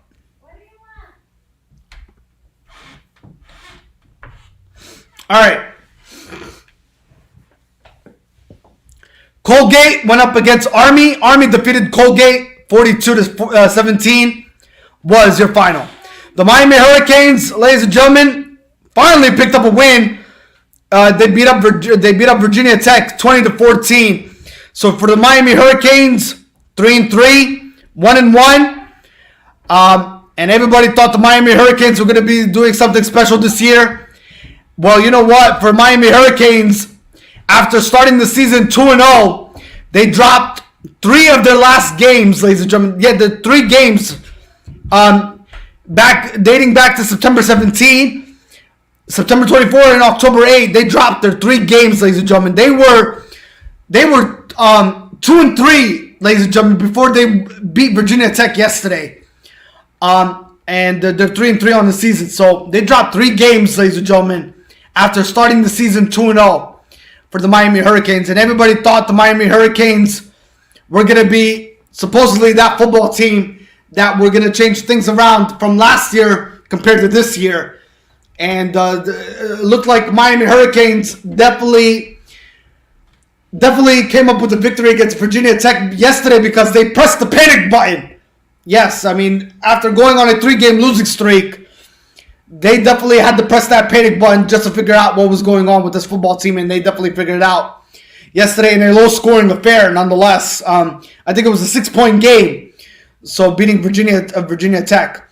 For Virginia Tech, ladies and gentlemen, they're 2-5, 1-3 on the season, so it doesn't get any better for the both football teams. Not to mention, they're both in the ACC Coastal standings, folks. So they're not in the ACC Atlantic. They are in the ACC Coastal. Both Miami and Virginia Tech. Again, for Miami Hurricanes, it does not get any better because next week they go up against the Duke Blue Devils, and the Duke Blue Devils, ladies and gentlemen, are 4-3 on the season. So they're going up against a winning football team that is going to be looking for their 5th straight victory. Nonetheless, going into next week's football game. So again, for Miami Hurricanes, hey, this was definitely a must-win, but, they pressed the panic button and they got things right on the right track. Can they continue that momentum going into next Saturday against the Duke Blue Devils? We shall wait and see to find out. All right. So again, 20-14 was your final there for the Miami Hurricanes. Buffalo against Massachusetts, ladies and gentlemen. Buffalo prevailed. 2 unranked college football teams. Buffalo, they prevailed 34-7. Your final score there for the Buffalo Bulls. And for the Buffalo Bulls, ladies and gentlemen, they're 4-3, 3-0 in the conference, undefeated. going into this season so far. So awesome job by this football team in picking up a victory in great fashion, nonetheless. 34-7 your final. Connecticut against Ball State. 4-point game here. Ball State beat Connecticut 25-21. California against Colorado. Ladies and gentlemen, this game went to overtime. But you know what? For Colorado, they finally, ladies and gentlemen, picked up their first victory of the season. Yeah, in the Pac-12 standings. We had, ladies and gentlemen, going into this football game, we had one more winless team that did not win a football game this whole entire season, going into this season in general. And Colorado just did that yesterday, folks, and beating California in overtime 20-13. Man, what an ugly game. But again, Colorado, they did it. All right, their overall record is 1-5. They're 1-2 in the conference. For California, they're 3-3 and they're 1-2 in the conference. But hey, congratulations to Colorado Buffolies. They are 1-5 in the Pac-12, and again, a win is a win. As long as you find a way to pick up a victory, it's gonna go in the winning column. And Colorado did such that, and it did go in the winning column. So they picked up their first win. They're not a winless football team no more, and they did it in overtime just to get that victory. So congratulations to the Colorado Rams. They did it, and they did an awesome job nonetheless. So again, Colorado Buffolies. Who the heck are the Colorado Rams? So Colorado Buffolies, ladies and gentlemen, they beat California 20-13 their final. All right, Oklahoma State Cowboys, they went up against Texas Christian yesterday in overtime. This was another overtime game, and you are talking about two top 25 college football team ranks, ladies and gentlemen. And Oklahoma State Cowboys, well, they fell by 3-point differential game here. 43-40 your final. So for Oklahoma State Cowboys, well, they're 5-1. I think for Oklahoma State Cowboys, this is their first loss of the season. So they were 5-0 and they suffered their first defeat. And next week they go up against Texas Longhorns, I believe. Yep, they go up against Texas Longhorns next Saturday. So again, for the Oklahoma State Cowboys, they are 5-1, and they're 2-1 in the conference, and they go up against the Texas Longhorns next week. Texas Longhorns are 5-2, and they're 3-1 in the conference. So this is going to be an epic matchup, nonetheless, between Oklahoma State Cowboys and the Texas Longhorns next Saturday. That game is scheduled to be at 3:30 p.m. Eastern Time. But as far as, again, they went up against TCU yesterday, and they lost by a 3-point differential game in overtime, ladies and gentlemen, to decide the deciding factor of this football team. So again, they went up against Texas Christian, and Texas Christian prevailed. For Texas Christian, ladies and gentlemen, they're 6-0. That's the reason Texas Christian prevailed. They're 6-0, and they're 3-0 in the conference. So this is why they definitely proved they are the better team in the Big 12. And they're actually the only undefeated team left in the Big 12 standings. But you have two undefeated teams in the Big 12. That is the Kansas Jayhawks and the Oklahoma. No, excuse me. That's the Kansas State Wildcats. I'm sorry. Kansas State Wildcats and Texas Christian are 3-0, undefeated in the conference. But Texas Christian is the only undefeated team left in the Big 12. So again, speaking of let's talk about Texas Christian here. Again, 43-40, Texas Christian Horned Frogs, they beat Oklahoma State Cowboys.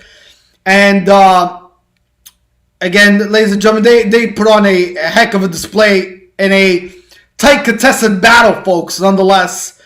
And their previous matchups have been Well, when they went up against on October 8, when they did go up against Kansas Jayhawks, that was a low-scoring game right there. They were barely lucky to escape with a victory there by a 7-point touchdown game. The final score there was 38 to 31 with a victory for Texas Christian. So again, they barely got a victory there, and they barely escaped the win yesterday against Oklahoma State Cowboys. But they are undefeated. They're off to a great start in the Big 12, 6-0, 3-0 in the conference. And it's all thanks to this man right here, folks. The quarterback of all quarterbacks, Max Duggan, ladies and gentlemen. Max Duggan, Max Duggan. Is it Duggan? Yes, Duggan or Dugan, I'm sorry. He's having a phenomenal heck of a season right now. The guy, so far, going into this season for 2022-2023 season, he has 16 touchdowns and 1 interception, folks. And he's going to be surpassing 16 touchdowns that he did last year. Last year, he posted 16 touchdowns and 6 interceptions, folks. And he had 3 rushing touchdowns using his feet. So far, ladies and gentlemen, he surpassed that compared to last year. Using his feet this year, he has 4 touchdowns displayed. So, what a great display for Max Duggan, folks. The guy is playing some phenomenal football going into this season campaign. I mean, the guy already has 60 touchdowns, 1 pick to display and show for it. 69.5 completion percentage. Again, for completion attempts, he is 116, 167. So he's right there. That's why the 69.5 makes sense. 1,591 passing yards total already going into this season alone for the first 6 weeks. I believe. Well, either first or 6 or 7 weeks. I think they already had a bye week. No, actually, the first 7 weeks. I'm sorry. So they did not have a bye week just yet. So again, Max Duggan, ladies and gentlemen, is doing it all. And the guy is phenomenal. The guy's phenomenal, and this is why they're winning as a football team right now. So again, here are your team leaders again for Texas Christian. Horned Frogs, your football team here. So far going into this season, folks, K. Miller holds 8 touchdowns total right now going into this season in itself. Again, he holds rushing on the ground with 578 rushing yards. Max Duggan with 1,591 passing yards. And Q Johnston with 500 receiving yards. And Jay Newton with 2 interceptions. Folks, this is why Texas Christian, ladies and gentlemen, are proving to the whole world why they are the better undefeated team in the Big 12. And what a great show of display, nonetheless, by this football team. Again, Texas Christian is ranked number 15, folks. And they knocked off, yesterday, Oklahoma State Cowboys coming into this football game. They were ranked number 7. So they're going to fall. But Texas Christian, ladies and gentlemen, they're going to climb and get better as the college football season definitely keeps on progressing. And if they keep this momentum moving forward, before the college football season, regular season ends, nonetheless. All right. We talked about this game already. We'll talk about it again. Alabama Crimson Tide, ladies and gentlemen, against the Tennessee Volunteers. Alabama just suffered their first loss after entering this game, ladies and gentlemen, on a 15-game winning streak. Yes, you heard that right, folks. Alabama Crimson Tide had a 15-game winning streak on the Tennessee Volunteers. And unfortunately, that has been snapped. For Tennessee Volunteers, they snapped a 15-game losing streak. And they they got their first victory since the year 2006 for Tennessee Volunteers. Talk about an amazing victory, ladies and gentlemen, for the Tennessee Volunteers. And what a game it was. Oh my God. A comeback from behind for the Alabama Crimson Tide, ladies and gentlemen. I watched that game yesterday. Tennessee Volunteers were up 21-7 when I watched that game. And all of a sudden, Bryce Young, who just came back from injury, just made this game so freaking interesting, folks. It was a heck of a display, and they fought to the finish. Again, if you watched the whole game, you definitely got your money's worth, and you definitely got your popcorn. Popcorn definitely ready for this football game yesterday. It was definitely an enjoyable football game. It was a must-see television to watch that, to witness a great college football game in its entirety, folks. Again, final score there: Tennessee Volunteers 52, Alabama Crimson Tide 49. And again, Nick Saban, well, his 15-game winning streak has officially come to an end. And for Tennessee Volunteers, again, picking up their first win, ladies and gentlemen, since against Alabama since the year 2006. So talk about a great display and a fight to the finish for the Tennessee Volunteers football team. What a great display! What a great display! And not to mention, folks, Tennessee, they came into this football to this football game. They were ranked number 8, and they knocked off the number 1 team, ladies and gentlemen. So now the Georgia Bulldogs are going to be ranked number 1. Unfortunately, now that Alabama suffered their first loss. So again, for Tennessee Volunteers, man, they did it. They did it, and they are the undefeated team, ladies and gentlemen. Again, they are at 6-0, 3-0 in the conference, ladies and gentlemen. For Tennessee Volunteers, for the Alabama Crimson Tide, they suffered their first defeat, 6-1, and they're 3-1 in the conference. And again, this was a conference game, folks. So Tennessee is from the SEC East. Alabama are in the SEC West. So it was a battle of the East versus West showdown here.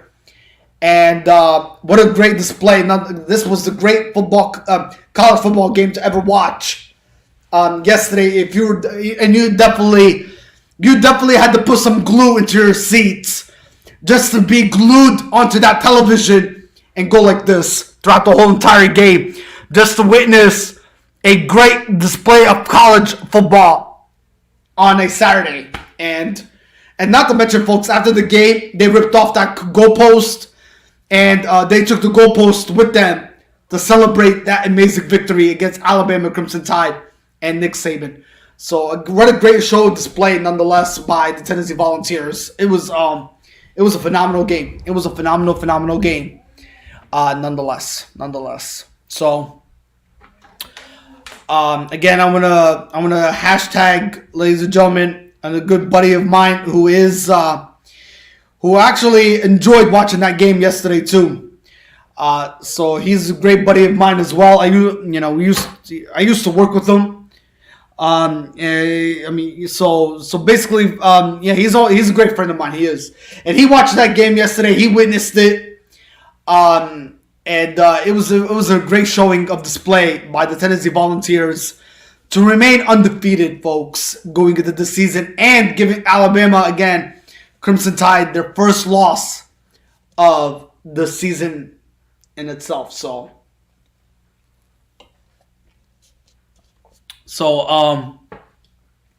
Alabama, ladies and gentlemen, they suffered their first loss, and Tennessee Volunteers, they're riding the coattails to victory. They're climbing the ladder pretty much to get where they need to be, folks. Nonetheless, so what a great display by this football team. What else do I need to say? Let's talk about the players and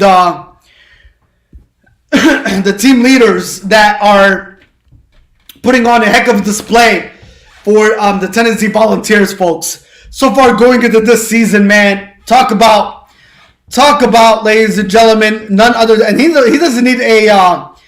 does not need no introduction at all. Jalen Haight, folks. So far going into this season, he has recorded 10 touchdowns already in the first 7. In the first 6 weeks of football, The first 6 weeks of football, I know they had a bye week, Tennessee Volunteers. So again, the first 6 weeks of football, folks, Mr. Jalen Haight already recorded 10 touchdowns already going into this season campaign. And then, ladies and gentlemen, this guy right here, Jalen Wright, with already going into the season itself, 386 rushing yards. And then, ladies and gentlemen, the quarterback, Hendon Hooker. Hendon Hooker with passing yards of 1,817. And then Jalen Haight with 595 receiving yards. And Mr. Flowers, they call him Trevon Flowers, that is, for the Tennessee Volunteers. 2 interceptions, folks, for this football team. And again, 52-49 was your final score. So what a display of showing. And those are your team leaders for the Tennessee Volunteers. And this is where, this is why they're undefeated, and this is where they're going right now in the right direction. And they're clicking on the both sides of the football field, defense and offense. And that's what it's all about, ladies and gentlemen, in not only getting far in the season, but winning a championship is what is definitely on the mindset of this football team. And they'll get there before you know it, folks. They will definitely get there before you know it. I mean, this Tennessee Volunteers team is something I think nobody expected from this team to get to get really this damn good.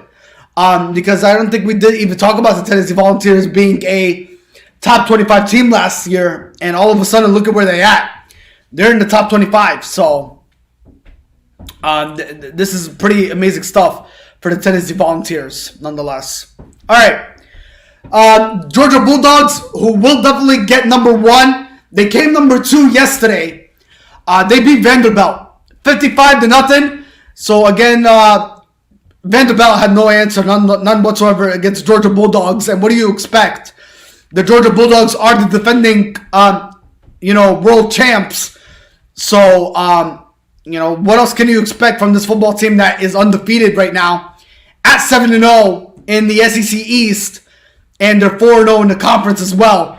So, again, you don't really expect a whole lot from this team, none whatsoever. So they're undefeated. They'll be ranked number 1.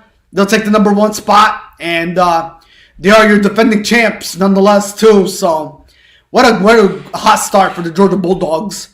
Again, Vanderbilt had no answer. And what else? What can you expect from Vanderbilt? So again, Vanderbilt, the Vanderbilt Commodores, so far going into this season, they're 3-4 and they're 0-3 in the conference in the SEC East, and they still have yet to pick up any type of victory in the conference. In their three conference showdowns, they have yet to pick up a victory, and they're 0-3 right now. So again, they had no answer for Georgia Bulldogs. Georgia Bulldogs just dominated flat out on both sides, and they are definitely the team to beat. And definitely they are the team to go through them, and be the number 1 spot. You definitely have to knock out the defending champs. And again, that's Georgia Bulldogs. I mean, they're playing amazing football, and they're continuing to pick up where they left off from last year. So they're doing it. And not to mention, folks, Georgia Bulldogs, they lost Jordan Davis, who went to the NFL, and now he's playing for the Philadelphia Eagles. And the Georgia Bulldogs are still doing good without him. Can you believe that? So, can you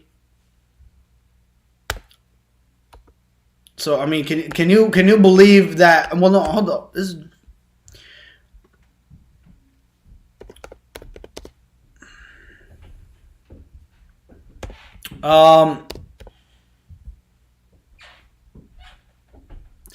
So Yeah. So Jordan Davis, ladies and gentlemen, former Georgia Bulldog, who is now playing for the Philadelphia Eagles. Again, Georgia Bulldogs are doing so good without him right now.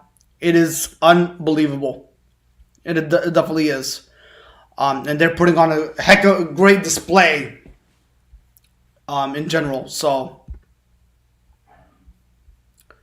awesome stuff there for the Georgia Bulldogs to continue where they left off last year.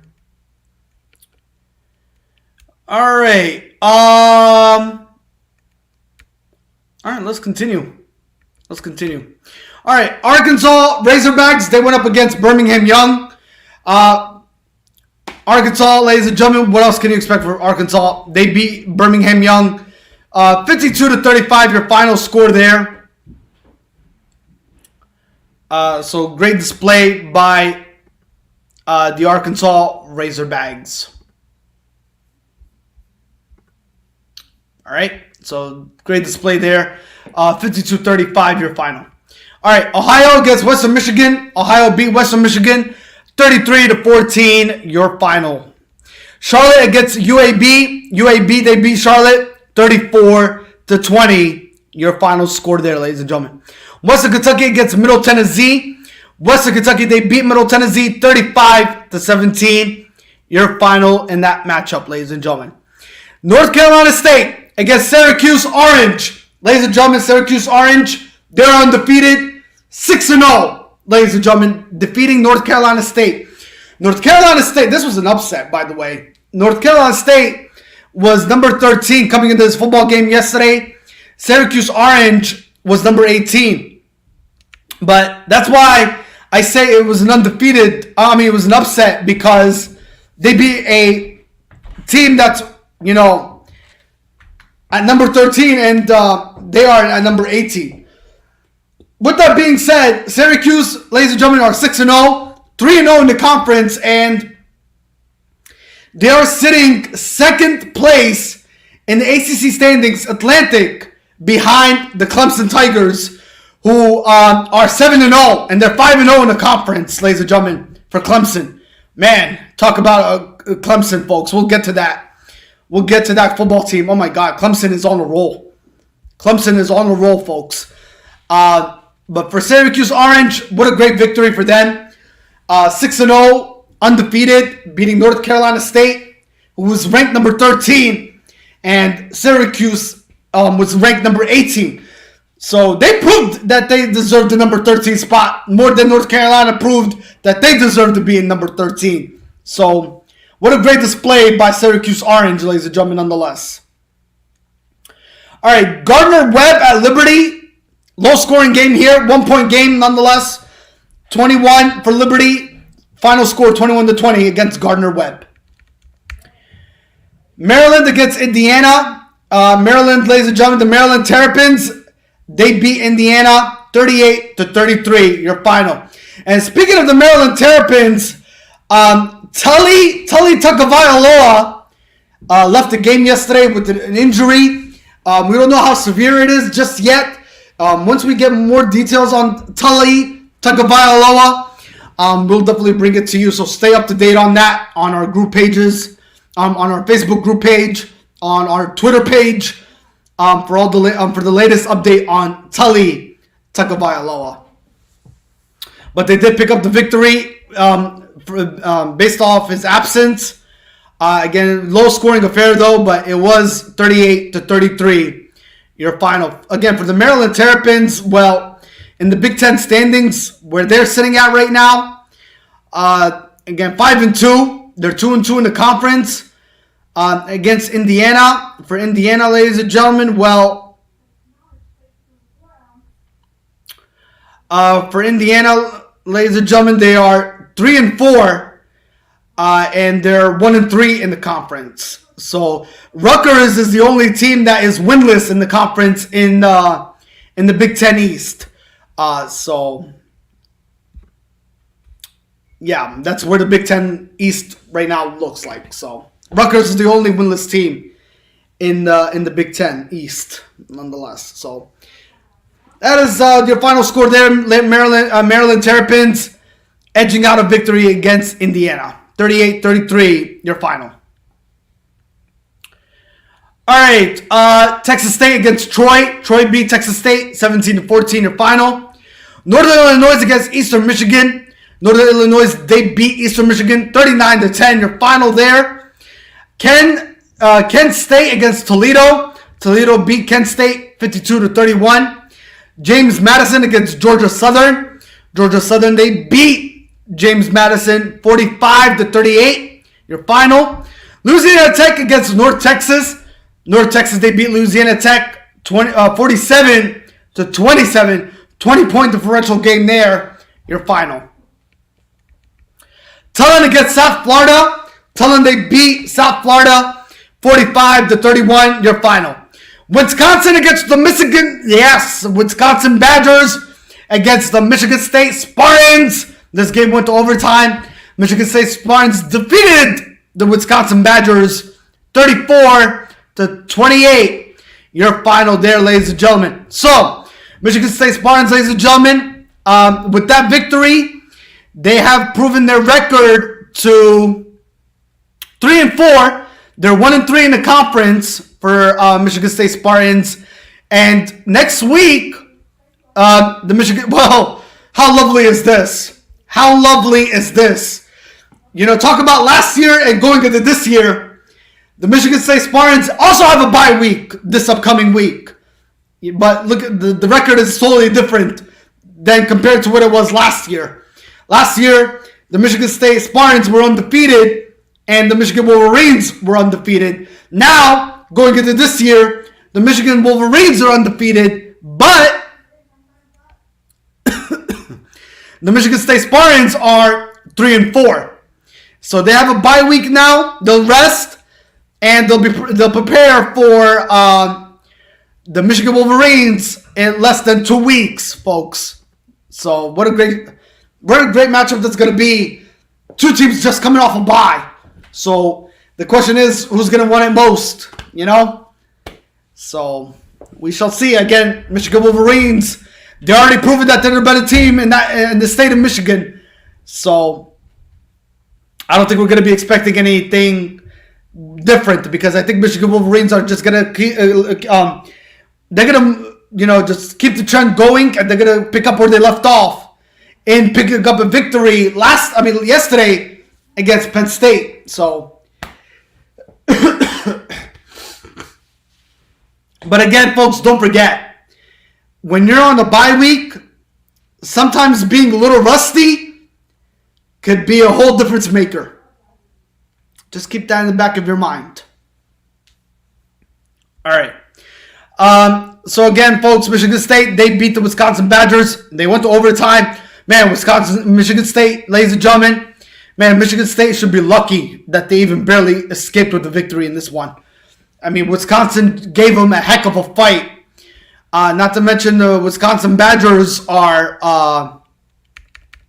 in the Big Ten as well. They are 3-4 and they're 1-3 in the conference. So they are with the same standing as the Michigan State Spartans. And again, this was, a fight in the Big Ten, folks, and only one team could prevail. And Michigan State, they were barely lucky enough to escape with the victory nonetheless in that football game. All right. Arizona against Washington. 10-point game here. Washington, they beat Arizona 49-39. Your final. Rice against Florida Atlantic. Rice, ladies and gentlemen, they lost to Florida Atlantic 17-14. Your final. Utah State against Colorado State. Utah State, they beat Colorado State 17-13. Your final. Louisiana State against Florida Gators. So the LSU Tigers, actually, no, they went up against Florida. They went up against Florida, the Florida Gators. Yes. So it was LSU Tigers versus the Florida Gators. LSU Tigers, they prevailed 45-35, 10-point differential game here. So again, for the LSU Tigers, folks, in the SEC standings, They improved their record to 5-2, 3-1 in the conference. For Florida, well, they fall to 4-3, 1-3 in the conference. So 10-point game here. Final score: Louisiana State Tigers 45, Florida Gators 35. 10-point differential game there. UL Monroe against South Alabama. South Alabama, they defeated UL Monroe 41-34, your final. Arkansas State against Southern Miss. Southern Miss, 1-point game here. They beat Arkansas State 20-19. Mississippi State against Kentucky. Kentucky, they beat Mississippi State. 10-point game here. Both teams were ranked college football teams. Mississippi State came in number 17. Kentucky came in number 22. Again, final score 27-17 for Kentucky. So awesome stuff there by Kentucky nonetheless. For Kentucky, though, I believe for the Kentucky Wildcats, they improve their record to 5-2, 2-2 in the conference. For Mississippi State, they're also 5-2, and they're 2-2 in the conference. So again, 10-point differential game there. Final score 27-17. Stanford and Notre Dame Fighting Irish. Notre Dame Fighting Irish, they lost to Stanford 16-14 your final. The Memphis Tigers, they went up against East Carolina. Overtime game. East Carolina, man, what a overtime, what a game this was. 2-point differential game here. East Carolina, they beat Memphis Tigers, ladies and gentlemen, 45-47 in overtime. Final game there. In overtime, East Carolina prevailed against Memphis. 47-45 against the Memphis Tigers. Nebraska against Purdue. Nebraska, ladies and gentlemen, they lost to Purdue. Purdue beat Nebraska 43-37. Your final for the Purdue becoming victorious. All right, Clemson Tigers, ladies and gentlemen. Clemson undefeated, 7-0. They went up against the Florida State Seminoles. Yep, Florida State Seminoles.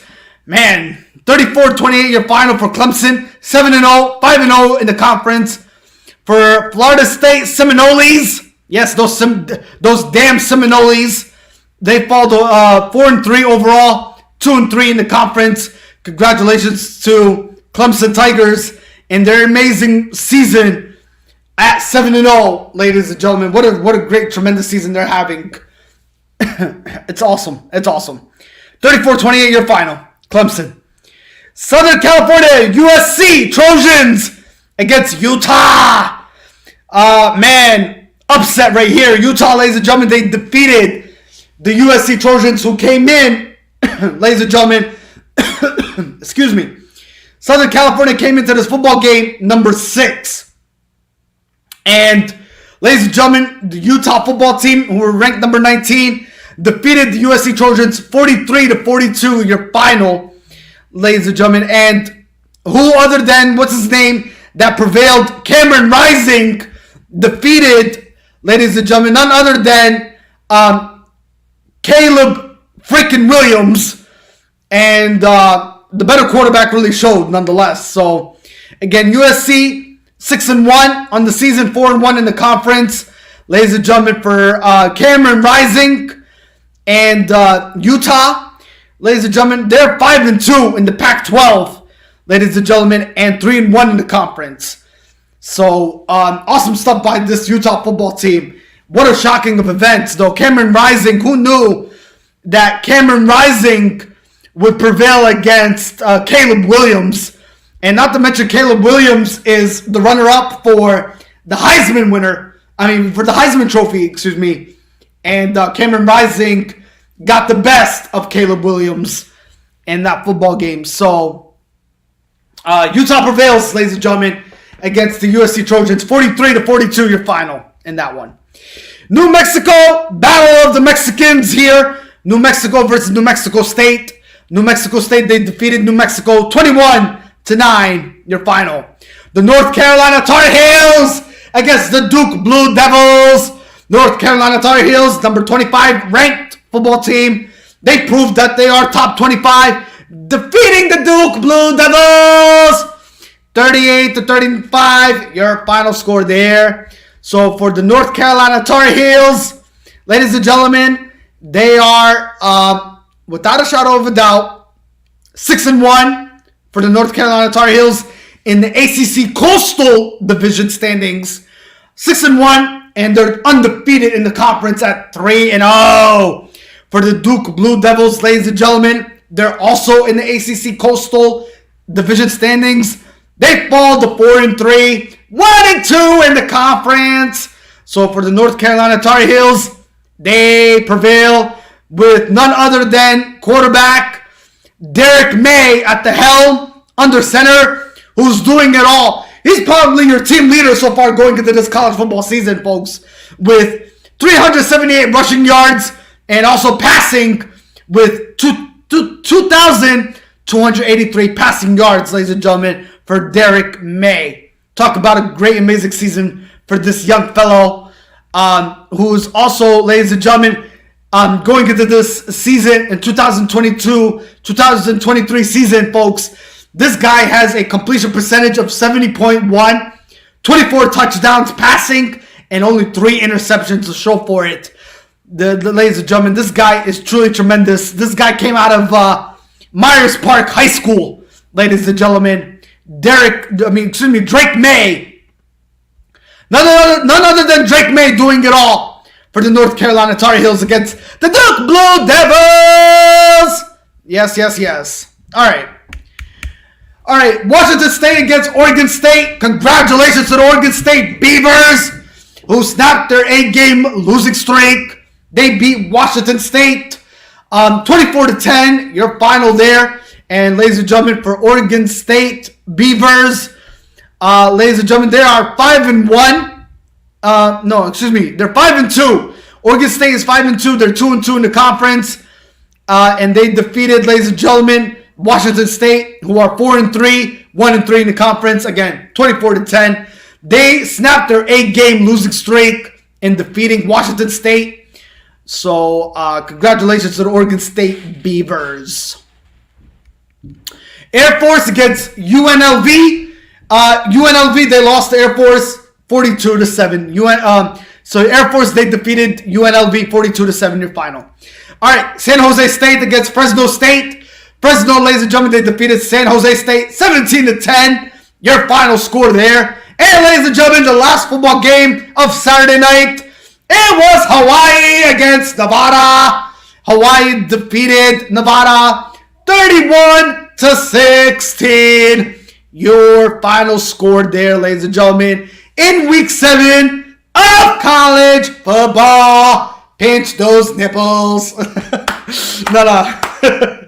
All right, so week 7, ladies and gentlemen, of college football are in the books. So, pretty awesome stuff. Pretty awesome stuff indeed, ladies and gentlemen. What a week 7 it was, though. What a week 7 it was. Tremendous games to show for it, and they did it. It was a great, amazing week in week 7 of college football, folks. And they did it, and they gave us a great display. They definitely did. So awesome stuff in there. Awesome stuff indeed. So again, Oregon State Beavers, ladies and gentlemen, with that win, they snapped their 8-game losing streak against the Washington State Cougars. So congratulations to them on that. All right. So awesome stuff there, ladies and gentlemen. And what a college football season, week 7 it really was. Okay.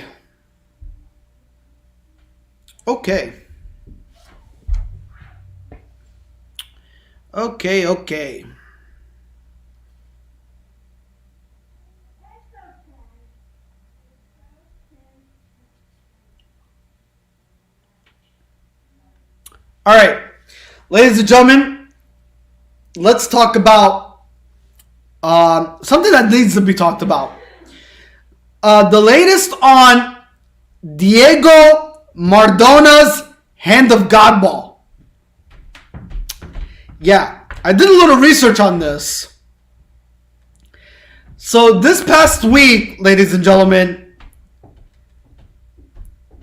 reports came out that Diego Maradona's Hand of God ball is expected to sell for roughly $3 million.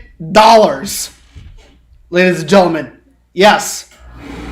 So the Hand of God ball is expected to sell for roughly $3 million. How impressive is that? How impressive is that? Yeah.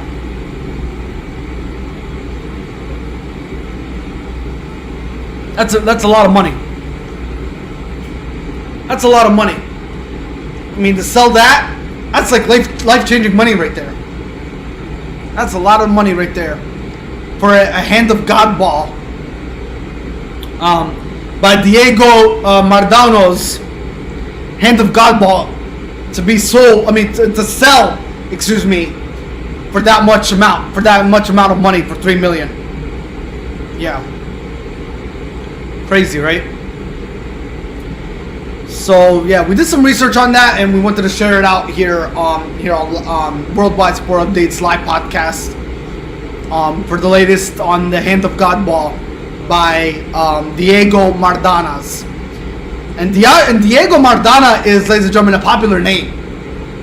I think it has to do with soccer too. So yeah, it's a popular name. It is definitely a popular name. Alright, we are going to go over, ladies and gentlemen, boxing results. Yes, UFC boxing. I'm going to go over that right now. And I'm going to tag my good buddy of mine here. My good buddy of mine, Lenny Cruz, who is a UFC boxing fan. We're going to talk about the UFC, my friend. We're going to recap UFC.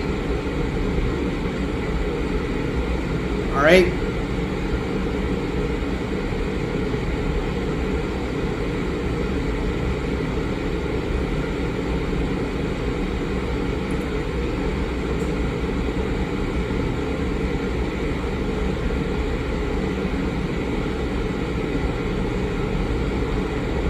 Alright, so we're going to recap, we're going to go over your UFC results, UFC Vegas number 62 results, right here, right now.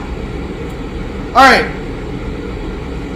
Pete Rodriguez, ladies and gentlemen, was your winner in the UFC last night. Defeated Mike Jackson via knockout with a knee and a punch in round 1. Also, ladies and gentlemen,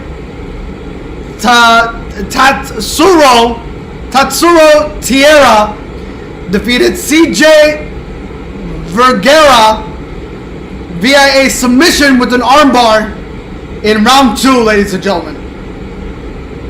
Pierre Rodriguez defeated Sam Hughes via anonymous decision. Joe Anderson Brito defeated Lucas Alexander with a VIA submission with a rear naked chokehold in round 1, ladies and gentlemen. Jacob Malkoun defeated Nick Maximov with a VIA anonymous decision.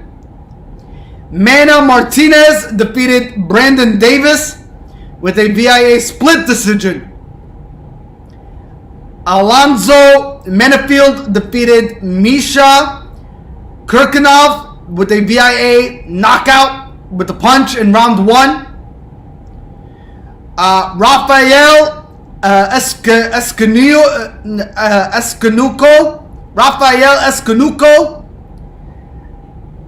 defeated Victor Henry via anonymous decision. Dasko Todorovic, Dasko Todorovic defeated Jordan Wright with a VIA TKO punch in round 2. Jonathan Martinez defeated Cub Swanson with a VIA TKO leg kick in round 2. And Alexa Grasso defeated Viviane Araujo VIA anonymous decision, ladies and gentlemen. Congratulations to her. And also, ladies and gentlemen, more boxing news to go over with you. Congratulations to Wilder. Yes. Ladies and gentlemen,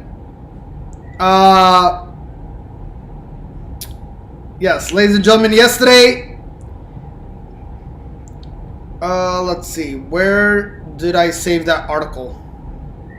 Maybe I didn't save it at all. Hold up.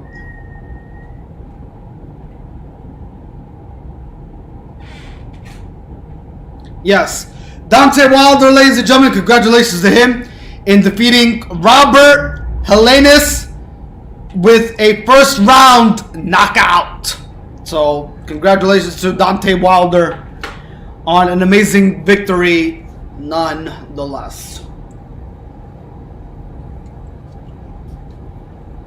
And by the way, Deontay Wilder made his return. Yeah, so he made his return to the boxing picture, and he defeated Robert Helenius. And also, ladies and gentlemen, Frank Sanchez got a boxing victory win yesterday. And also, Emmanuel Rodriguez picked up a boxing win victory in the premier boxing matchups yesterday on the other side of the boxing picture. Alright, so those are your boxing results for your Saturday. And it was a great display. Nonetheless, a great display by Deontay Wilder, and again, beating none other than Deontay Wilder, ladies and gentlemen, again defeating Robert Helenius with a first round knockout.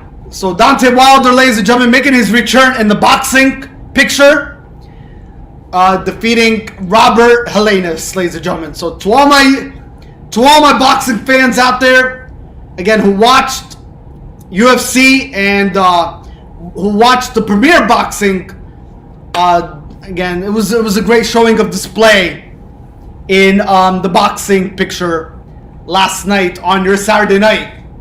For all the boxing fans and the UFC fans that did stay tuned and make it a great Saturday night, nonetheless, in watching Deontay Wilder make his appearance to the boxing picture and pick up a victory.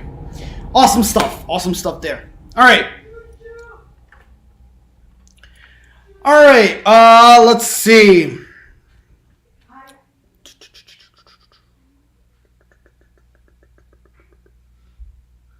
All right, let's talk about some NHL hockey news. Yes, so everybody witnessed that the National Hockey League just officially is now underway with the regular season. The regular season kicked off, I believe. The regular season of NHL hockey kicked off on, I think, this past week. I think it was either Tuesday or Wednesday. I think it kicked off. I'm pretty sure it was a Tuesday. Yeah, it was a Tuesday. With that being said, we have some NHL hockey news to go over with you. We'll definitely go over them with you.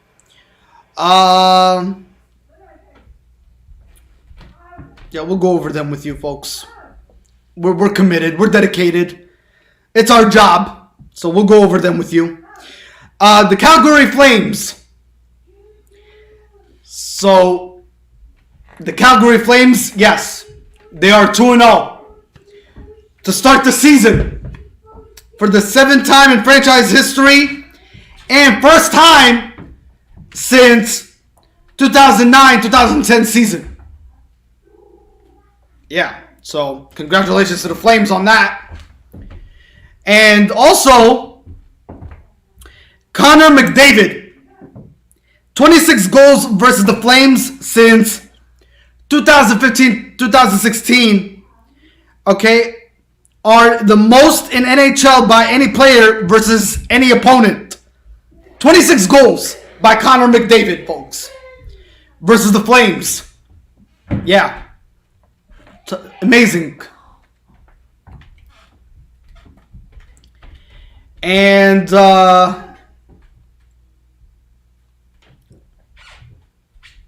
also, ladies and gentlemen, NHL injury news to go over with you. Matt Murray is expected to miss a minimum of 4 weeks due to an abductor injury. That is the latest reports coming in from the Toronto Maple Leafs. So the Toronto Maple Leafs have announced that Matt Murray is expected to miss a minimum of 4 weeks. So they did put him on injured reserve. So that's the latest reports coming on Matt Murray, ladies and gentlemen.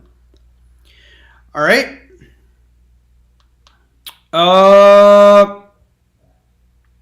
Also, ladies and gentlemen, this past week, the Philadelphia Flyers signed Travis Sinahan to a 8-year, $6.25 million AAV contract. So he'll be staying with the Flyers for 8 years. So he's committed to 8 years with the Philadelphia Flyers. So Travis Sinahan has signed an 8-year contract that's worth $6.25 million, folks. Awesome stuff. All right, let us recap NHL hockey scores from your Saturday. We had 14 games on your Saturday, folks. 14, yup. So hopefully everybody enjoyed them, because going into today on your Sunday, for all the NHL hockey fans, there's no hockey games today. No. It is a free Sunday today, ladies and gentlemen. There is no hockey to even talk about today. The hockey games will be played tomorrow on Monday, where I think we are scheduled to have, I believe, 9 games tomorrow in NHL hockey, folks. 9 of them. So 9 games are on tab tomorrow in the NHL hockey. All right, let's go over recap scores from the NHL hockey, folks, real quick. The Panthers defeated the Sabres. Florida Panthers defeated the Buffalo Sabres 4-3 your final. As Florida Panthers, ladies and gentlemen, they are off to a 2-0 start on the season. So awesome stuff there for the Florida Panthers. All right. So Florida Panthers, ladies and gentlemen, they defeated Buffalo Sabres 4-3. Cancun's, ladies and gentlemen, they lost to the Philadelphia Flyers. Philadelphia Flyers are 2-0. They defeated Cancun's 3-2 your final yesterday there. Red Wings, they defeated the Devils 5-2. Senators, they beat the Toronto Maple Leafs defeated the Senators 3-2 your final there. The Boston Bruins, they defeated the Coyotes 6-3. Montreal Canadiens, they lost to the Capitals 3-1. Tampa Bay Lightning, they lost to the Pittsburgh Penguins. Pittsburgh Penguins, they defeated the Tampa Bay Lightning 6-2. Ducks, they lost to the New York Islanders. New York Islanders, they prevailed against the Ducks 7-1. Blue Jackets, ladies and gentlemen, they lost to the Blues 5-2. The Kings, they defeated Minnesota Wild 7-6. The Nashville Predators, they lost to Dallas Stars. Dallas Stars, they defeated the Predators 5-1. Golden Knights, they defeated Seattle Kraken 5-2. Blackhawks, they defeated the Sharks 5-2. And the Calgary Flames defeated the Oilers 4-3. That was your final, ladies and gentlemen, in the NHL hockey picture. So there's no hockey today, so enjoy the day off. But there are 9 games going into tomorrow for your Monday to begin the work week. Yeah. I mean, Sunday off and Monday back to work and back to hockey, pretty much, and back to school. Yeah. All right. So that's pretty much it for Major League. For NHL, for the National Hockey News. Okay.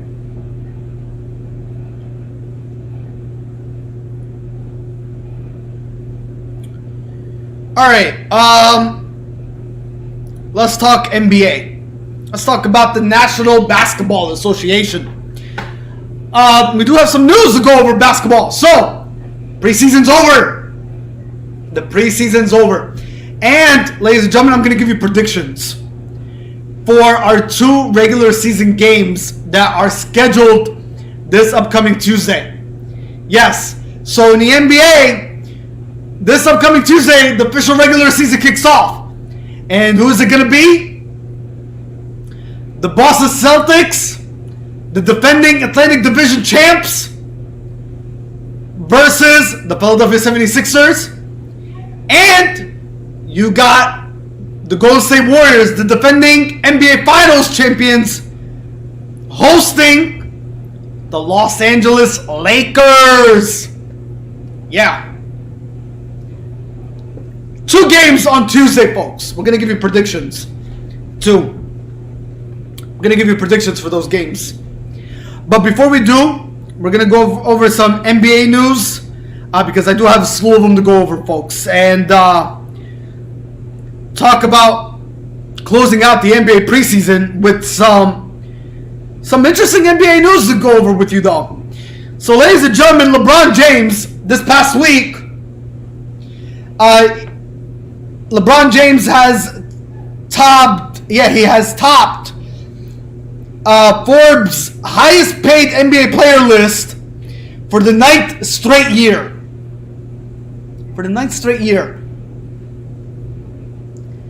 Also, Los Angeles Lakers, ladies and gentlemen, Dennis Schroeder, who they acquired in the offseason, suffered a finger injury and is expected to miss some time. He's expected to miss some time, but not much time. But he's expected to be on the sidelines to recover from a finger injury that he suffered during the preseason. Also, ladies and gentlemen, former NBA player Nate Robertson. Ladies and gentlemen, you're all familiar with him. He also was involved with some boxing in the past. Nate Robertson, ladies and gentlemen, announced that he is battling renal kidney failure and is undergoing treatment, ladies and gentlemen. According to reports and sources, Nate Robertson is battling, again, renal kidney failure. Yes, so he'll be going for treatment on that as soon as possible, so he can recover from it. All right. So hopefully for a speedy recovery for Nate Robertson.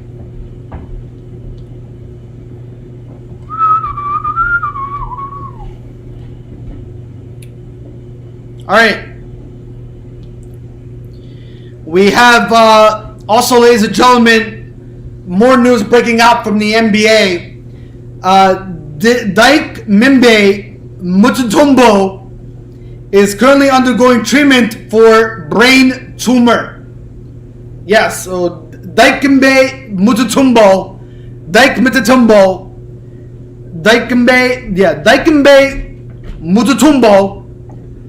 is currently undergoing treatment for brain tumor, according to reports and sources from the NBA. So hopefully for a speedy recovery on that as well.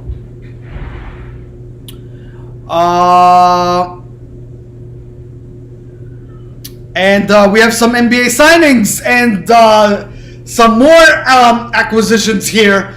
The Los Angeles Lakers, ladies and gentlemen, sharpshooter Matt Ryan, not the football player, has made the Los Angeles Lakers roster. The sharpshooter, Matt Ryan. He has made the Los Angeles Lakers roster. Now, for anybody that's not familiar with Matt Ryan, Ryan used to DoorDash, ladies and gentlemen. He used to drive for DoorDash. And he was working at a cemetery a year and a half ago. And now, ladies and gentlemen, he is an NBA player. And he'll be on the Los Angeles Lakers roster this upcoming season. Sharpshooter Matt Ryan, folks, will be joining the Los Angeles Lakers organization. How remarkable is that? How remarkable is that? All right. Also, ladies and gentlemen, some NBA signings that just transpired before, to close out the NBA preseason and get ready for the NBA regular season. Jordan Poole signed a 4-year contract with the Golden State Warriors on a $140 million deal. And also, ladies and gentlemen, Andrew Wiggins signs, ladies and gentlemen, an extension, 4 years, $109 million with the Golden State Warriors. How amazing is that? How amazing is that? So, both Andrew Wiggins and Jordan Poole, they get 4-year contracts, and Draymond Green, well, he's the only jealousy type player in that locker room, really, that only is good for punching players and being a childish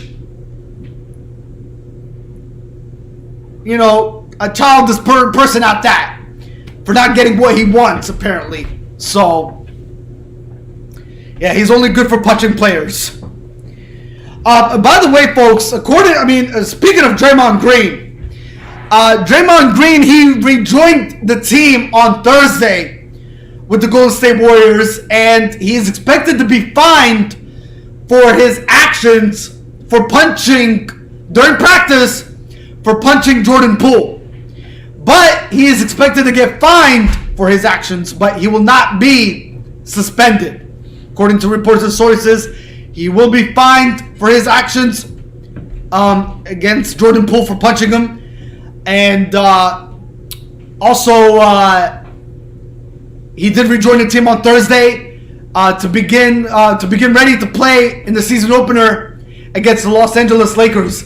And according to reports and sources, the only reason Draymond Green is joining the team on Tuesday is because of the ring ceremony that the team will be receiving on Tuesday when they play against the Los Angeles Lakers. The Golden State Warriors will be receiving their rings on Tuesday night in their season opener at San Francisco Arena, the home of the Golden State Warriors. So according to reports and sources, that's why Draymond Green will be playing and joining the team for Tuesday's opener against the Los Angeles Lakers. Again, he's not being suspended, but he's being fined. Again, because of that, the Warriors will be receiving their rings on Tuesday night when they host the Los Angeles Lakers.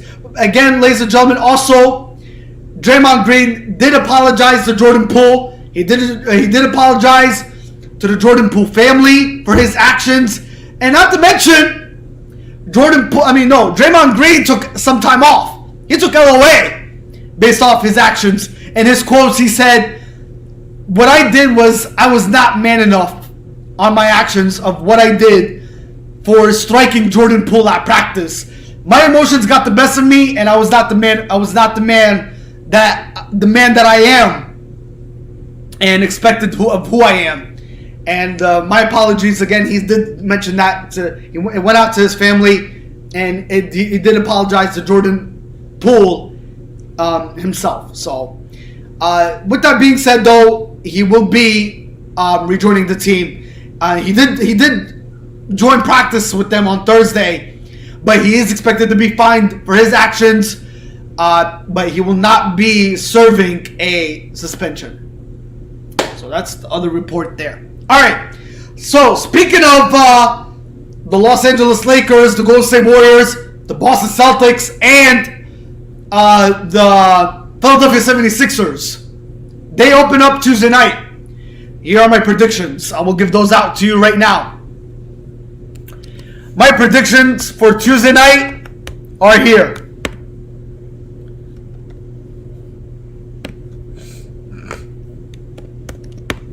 So, NBA predictions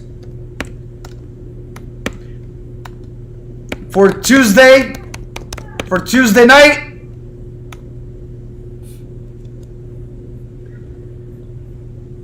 And my predictions are, ladies and gentlemen, it will be the Warriors and the 76ers to start the season 1-0 on Tuesday night. Alright? So again, it will be Warriors and 76ers starting the season 1-0 come Tuesday night to begin the regular season of what really is going to be a long NBA season, folks. It really is. So that is the latest report on that. All right. Also, ladies and gentlemen, more NBA news to go over before we wrap it up.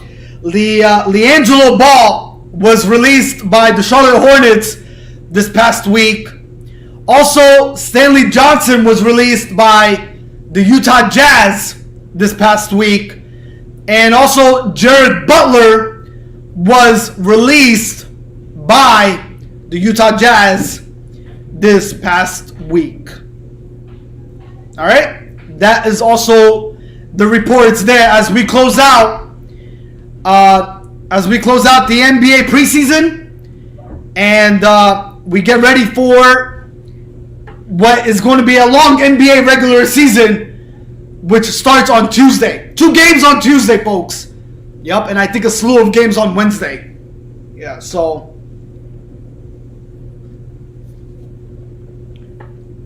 it is going to be a long NBA season. Nonetheless. All right.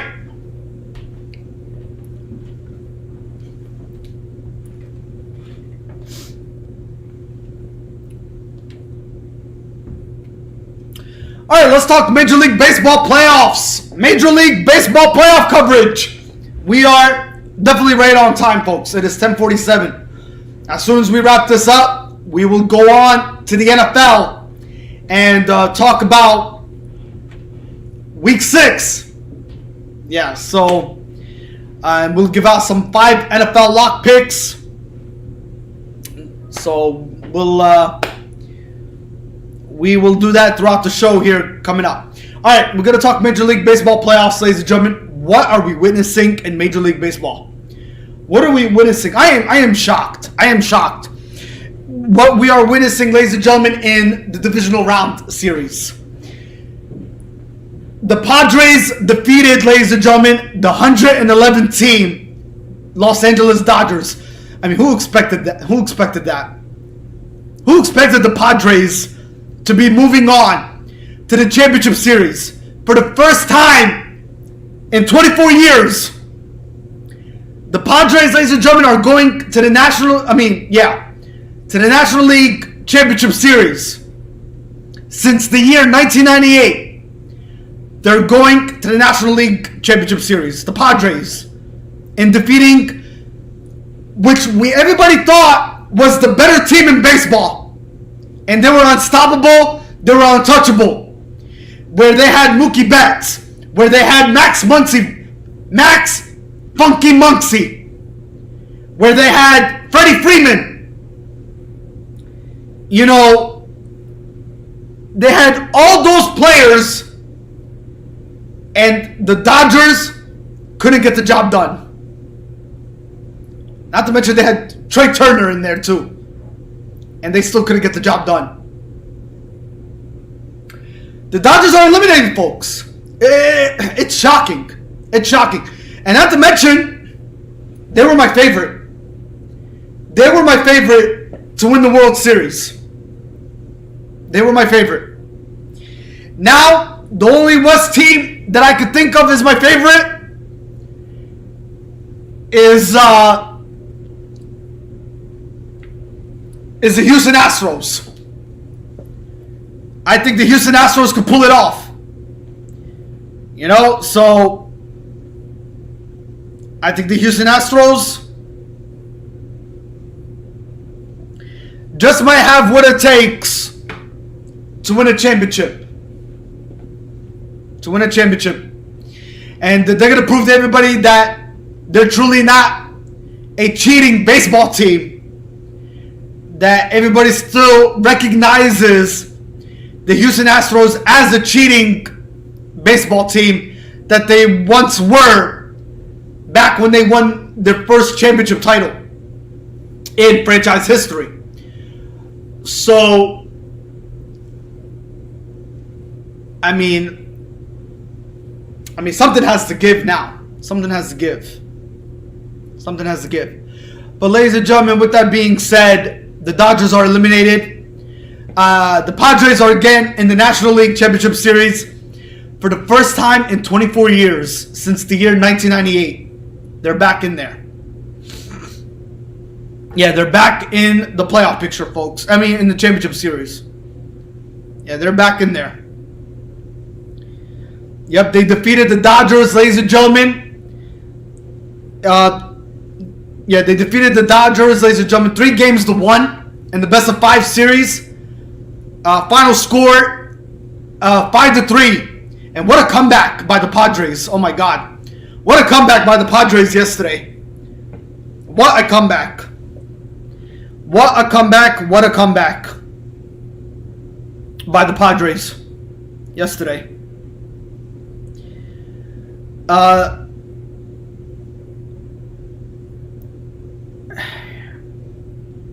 Yeah, what a comeback, folks. What a comeback. So, speaking of the Dodgers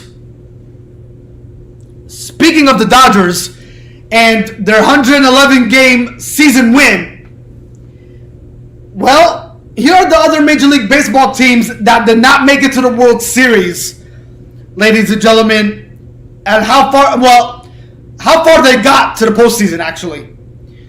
So, the teams that got Major League teams, ladies and gentlemen, with 110 plus wins and how they did in the postseason. Here they are. Back in the year 1906, the Chicago Cubs, they lost the World Series. Back in the year 1909, the Pittsburgh Pirates, they won the World Series. Back in the year 1927, the New York Yankees, they won the World Series. Back in the year 1954, the Cleveland Indians, they lost the World Series. We are talking about teams that won 110 plus wins in the regular season, folks. This is how all these teams fared out.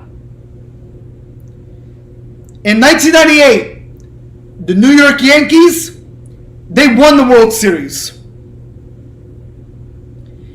In 2001, the Seattle Mariners, they lost the American League Championship Series. Yeah. Do you all remember? Hopefully everybody remembers that the Seattle Mariners were that team one time where they won 110 plus win victories in the regular season. Yeah. And that was back in the year 2001. And now, ladies and gentlemen, the 2022 LA Dodgers, who got 111 wins, they lost in the National League Division Series. Crazy. Crazy stuff.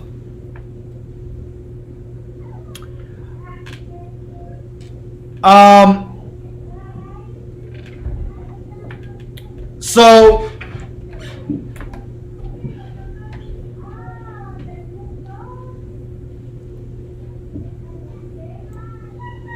So with that being said,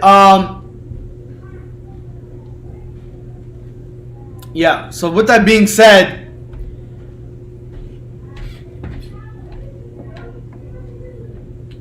that's how it fared out.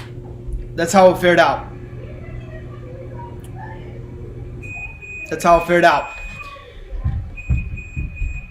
Ladies and gentlemen, I forgot to talk about one thing. We need to go back to NBA real quick. The 76ers, Tyrese Maxey, folks, who's probably going to have one tremendous season this upcoming year.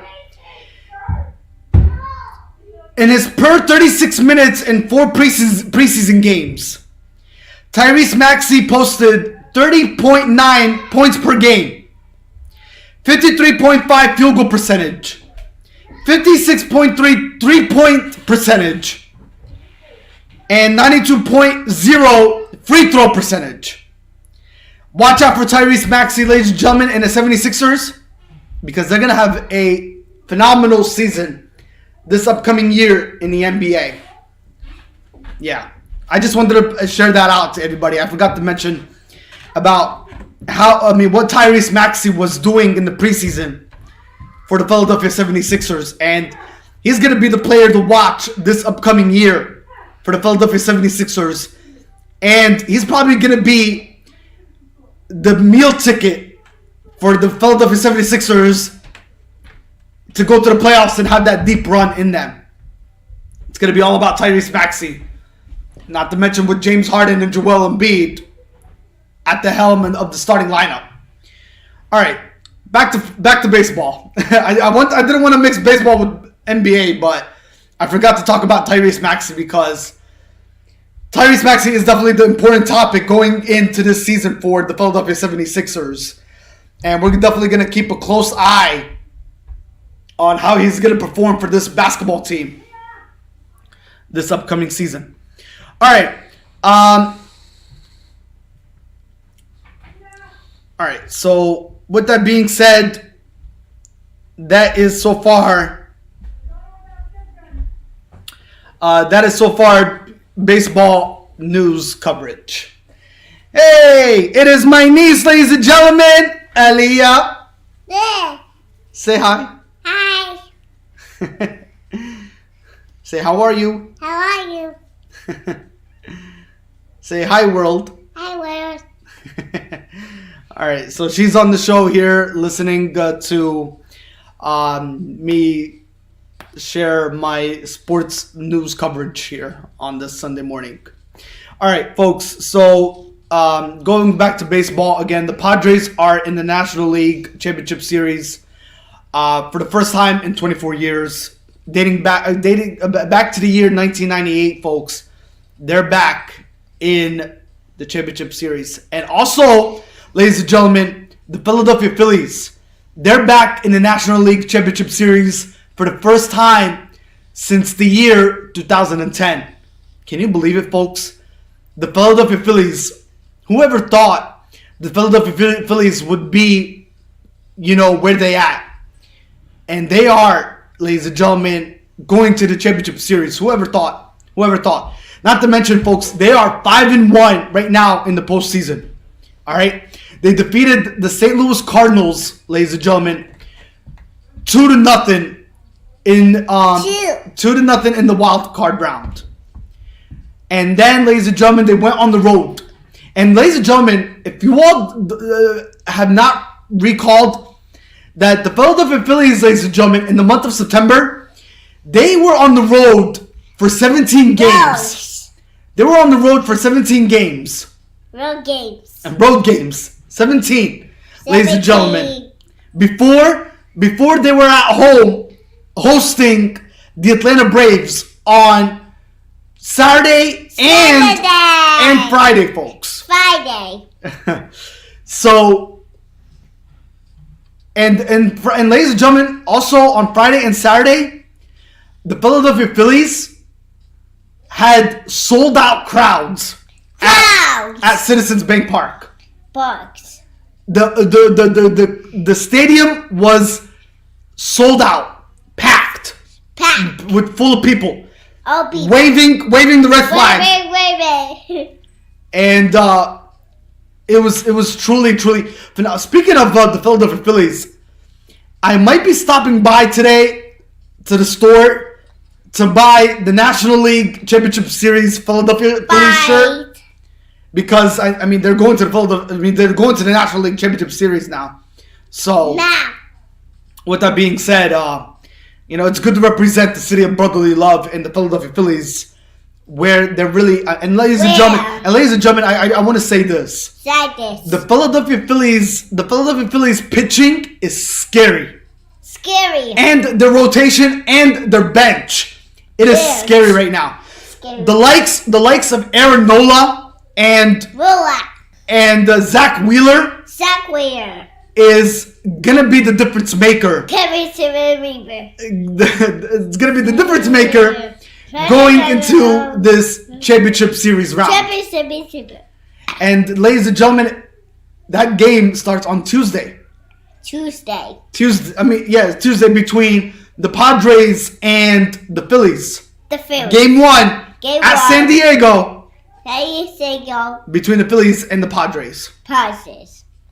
So, again, Padres are there for the first time in 24 years in the National League Championship Series since the year 1998. And the Phillies are in the National League Championship Series for the first time since the year 2010. Crazy stuff. Crazy stuff indeed. With that being said...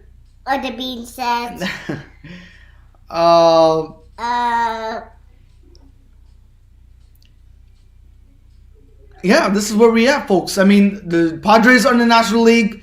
The Phillies are in the National League. Phillies. The Astros. Oh boy. The Astros. Let's talk about the Astros here for a minute. Let's talk about the Astros. Yeah. By the way, folks, wait, before we get to the Astros. Yesterday, ladies and gentlemen, from the Philadelphia Phillies, we witnessed something that's never been done in postseason history. The first catcher in postseason history with inside the park home run was by none other than JT Realmuto. Again, for the Philadelphia Phillies. For the first time in postseason history, a first catcher with inside the park home run by JT Realmuto, folks. Crazy. All right. Also, ladies and gentlemen, yesterday, what a game. What a game between the Houston Astros and the Seattle Mariners. For the Seattle Mariners, what a season it was for them. This is a magical run for the Mariners. This is a magical run for the Mariners, folks, as a new era officially begins in the city of Seattle. But ladies and gentlemen, that game yesterday went to 18 innings. 18. So for the first time in postseason game history, to reach 16 innings, they reached 16 innings scoreless. They went to 16 innings between Houston and Seattle. They went to 16 scoreless innings. 16 scoreless innings, ladies and gentlemen. Great. Well, it should be really 17 innings because nobody scored in the 17th inning either. 17. But what a game between the Houston Astros and the Seattle Mariners in Game 3. Seattle. Again, with that being said, folks, the Houston Astros, they are the first. For the Astros, ladies and gentlemen, the Astros become the second team in the divisional era to clinch 6 consecutive championship series berths, ladies and gentlemen. So the Houston Astros are in the championship series for the 6th time, ladies and gentlemen, in a divisional era. So they are American League Championship Series bound. So, and also, ladies and gentlemen, the Astros and the Mariners, they combined for 42 strikeouts in Game 3. Game 3. Also. Awesome. All right. So with that being said, folks, the Astros are in the American League Championship Series. But now, the question looms, they're waiting for the winner. Yeah. They're waiting for the winner, ladies and gentlemen. Yeah. And the winner, who will it be? Will it be the Yankees or the Guardians? Guardians. By the way, ladies and gentlemen, what a mess it was for the New York Yankees in the top of the 9th inning. Ladies and gentlemen, for anybody that watched that game yesterday, the Yankees were leading that game 5-3, ladies and gentlemen. 5-3 it was. 5-3. All of a sudden, the Guardians come back. What a comeback behind. And the Guardians defeated the Yankees 6-5. 6-5, ladies and gentlemen, in the 9th inning. In the bottom of the 9th, ladies and gentlemen. Because this game was being played in Cleveland. This game was being played in Cleveland, and the Guardians defeated the New York Yankees 6-5. What a game! What a game! 6-5, folks. Unbelievable, unbelievable. Speaking of this, ladies and gentlemen, we're gonna talk about what also transpired. So, ladies and gentlemen, here's history. The New York Yankees were 167-0. 167-0 in the postseason history when leading by multiple runs entering the 9th inning until yesterday.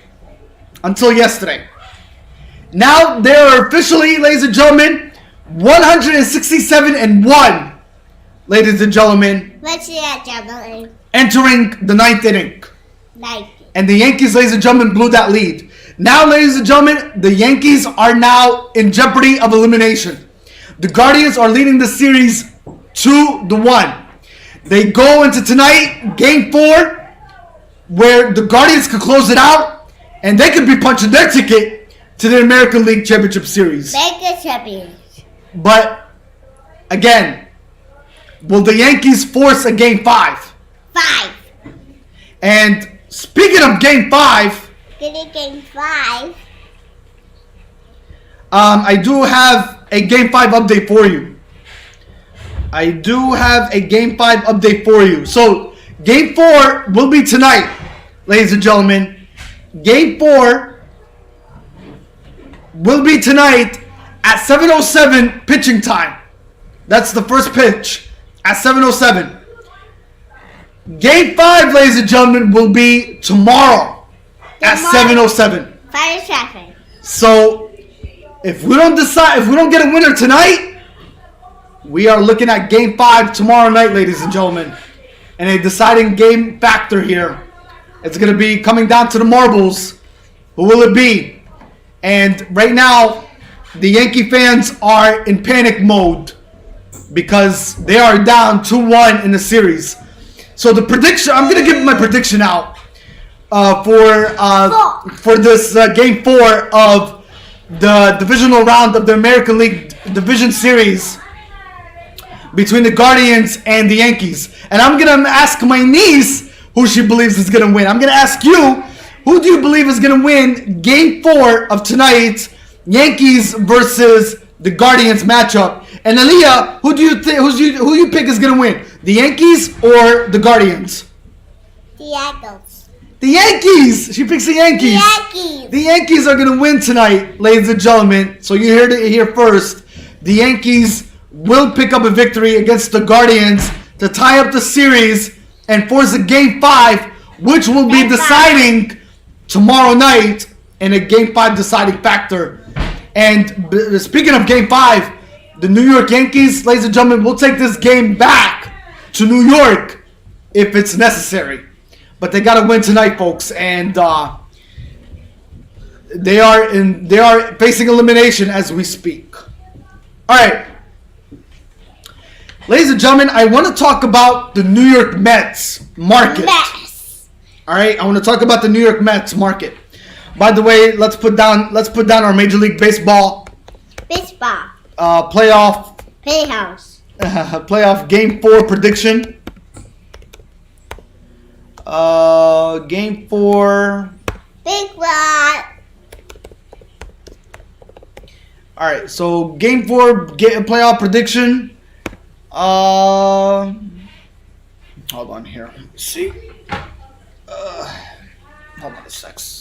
Let me see something here. Hey, you. Well, be Ouch. careful. Okay. So Major League Baseball Game 4 prediction will be going to the Yankees, ladies and gentlemen, later on tonight. All right.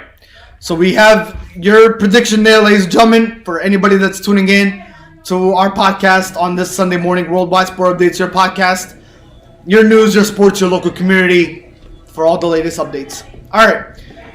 With that being said, folks, so we are now going to talk about the New York Mets free agency market. Mets. And I did mention this, ladies and gentlemen, on the recorded podcast on Friday. Who are the notable free agents, ladies and gentlemen? Yes, we did talk about that on the recorded podcast. And the notable free agents, ladies and gentlemen, that are going to be on the market are Jacob deGrom. It is also going to be Edwin Diaz. Also, ladies and gentlemen, Brandon Nemo, Chris Bassett, and Adam Ottavino, and Seth Lugo. And also Tajon Walker, Trevor Williams, Trevor May, and Michael Givens. And also Jolly Rodriguez, Tommy Hunter, Tyler Tyler Naquan. And that's about it. So those are your notable free agents. So with that being said, here we go. After an abrupt and emblematic end to the 2022 season, the New York Mets, ladies and gentlemen, now face an important offseason in which many contributors will reach free agency. Owner Steve Cohen pockets are deep, as we all know, but it's going to be a tough task for the team to keep up at their current pace without payroll going up rather significantly, which also makes things tougher on Billy Epler and company as they make those roster decisions. As a result, we're going to look at each of the Mets' upcoming free agents and the order in which a return for each player should be prioritized. With Jacob deGrom, ladies and gentlemen, who is the starting pitcher, there was a debate for the next two players on this list to be at this spot. But at the end of the day, it's hard to justify anyone else but deGrom being the main priority for the front office, assuming he goes forward with his plan of opting out. There has been plenty of chatter about him potentially being ready to move on from the spotlight in New York and going to another destination where he is more comfortable. However, that's all it is at this point in time. A rumor.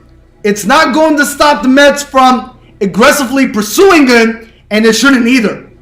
deGrom took a step back, ladies and gentlemen, at least on paper, from previous seasons after returning from injury in early August. Finishing the season with a 3.8 ERA over 11 starts to go with 2.2 FWAR. However, his peripherals and advanced statistics all line up with where he has been in the past.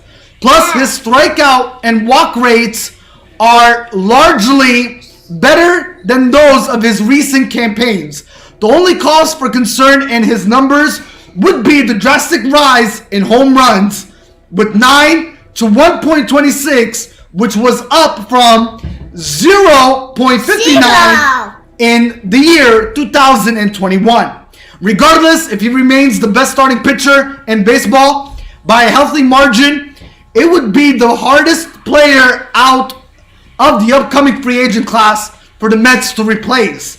The injury concerns are real and are certainly a factor that will have to be taken into consideration and contract talks. But that shouldn't deter the team from making a serious run at retaining one of the best players in franchise history. Also, ladies and gentlemen, Edwin Diaz, the closer. It should be no-brainer for the Mets to retain Diaz. Aside from all the fanfare that comes with having him, he's just simply the optimum of an elite lockdown closer.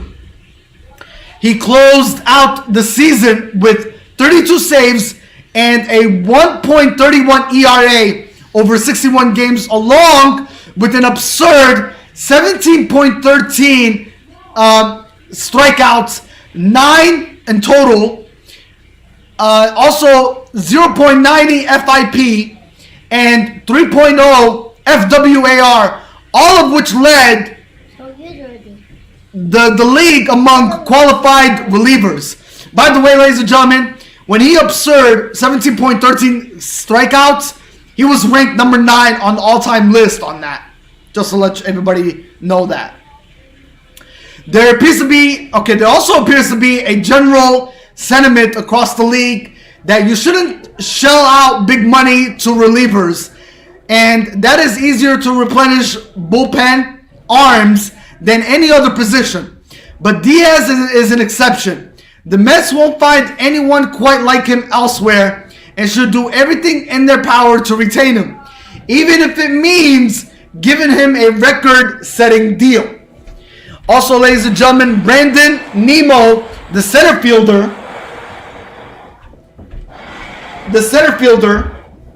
ladies and gentlemen, Nimmo is coming off his best full season as a major leaguer and thus has set himself up for a nice payday.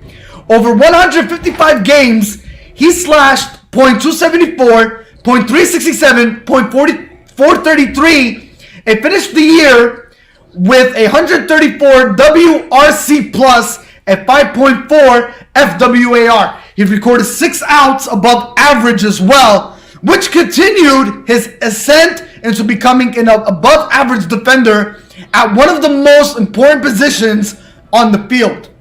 With the center fielder market being rather barren this offseason, there's no doubt Nimmo will have his fair share of suitors.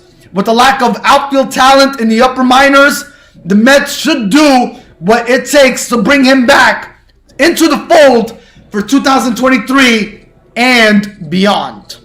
Also, ladies and gentlemen, Chris Bassitt, who is also the starting pitcher. The narrative on Bassitt has shifted over the past couple of weeks compared to where it was beforehand due to 2 mediocre starts in crucial situations against the Braves and the Padres.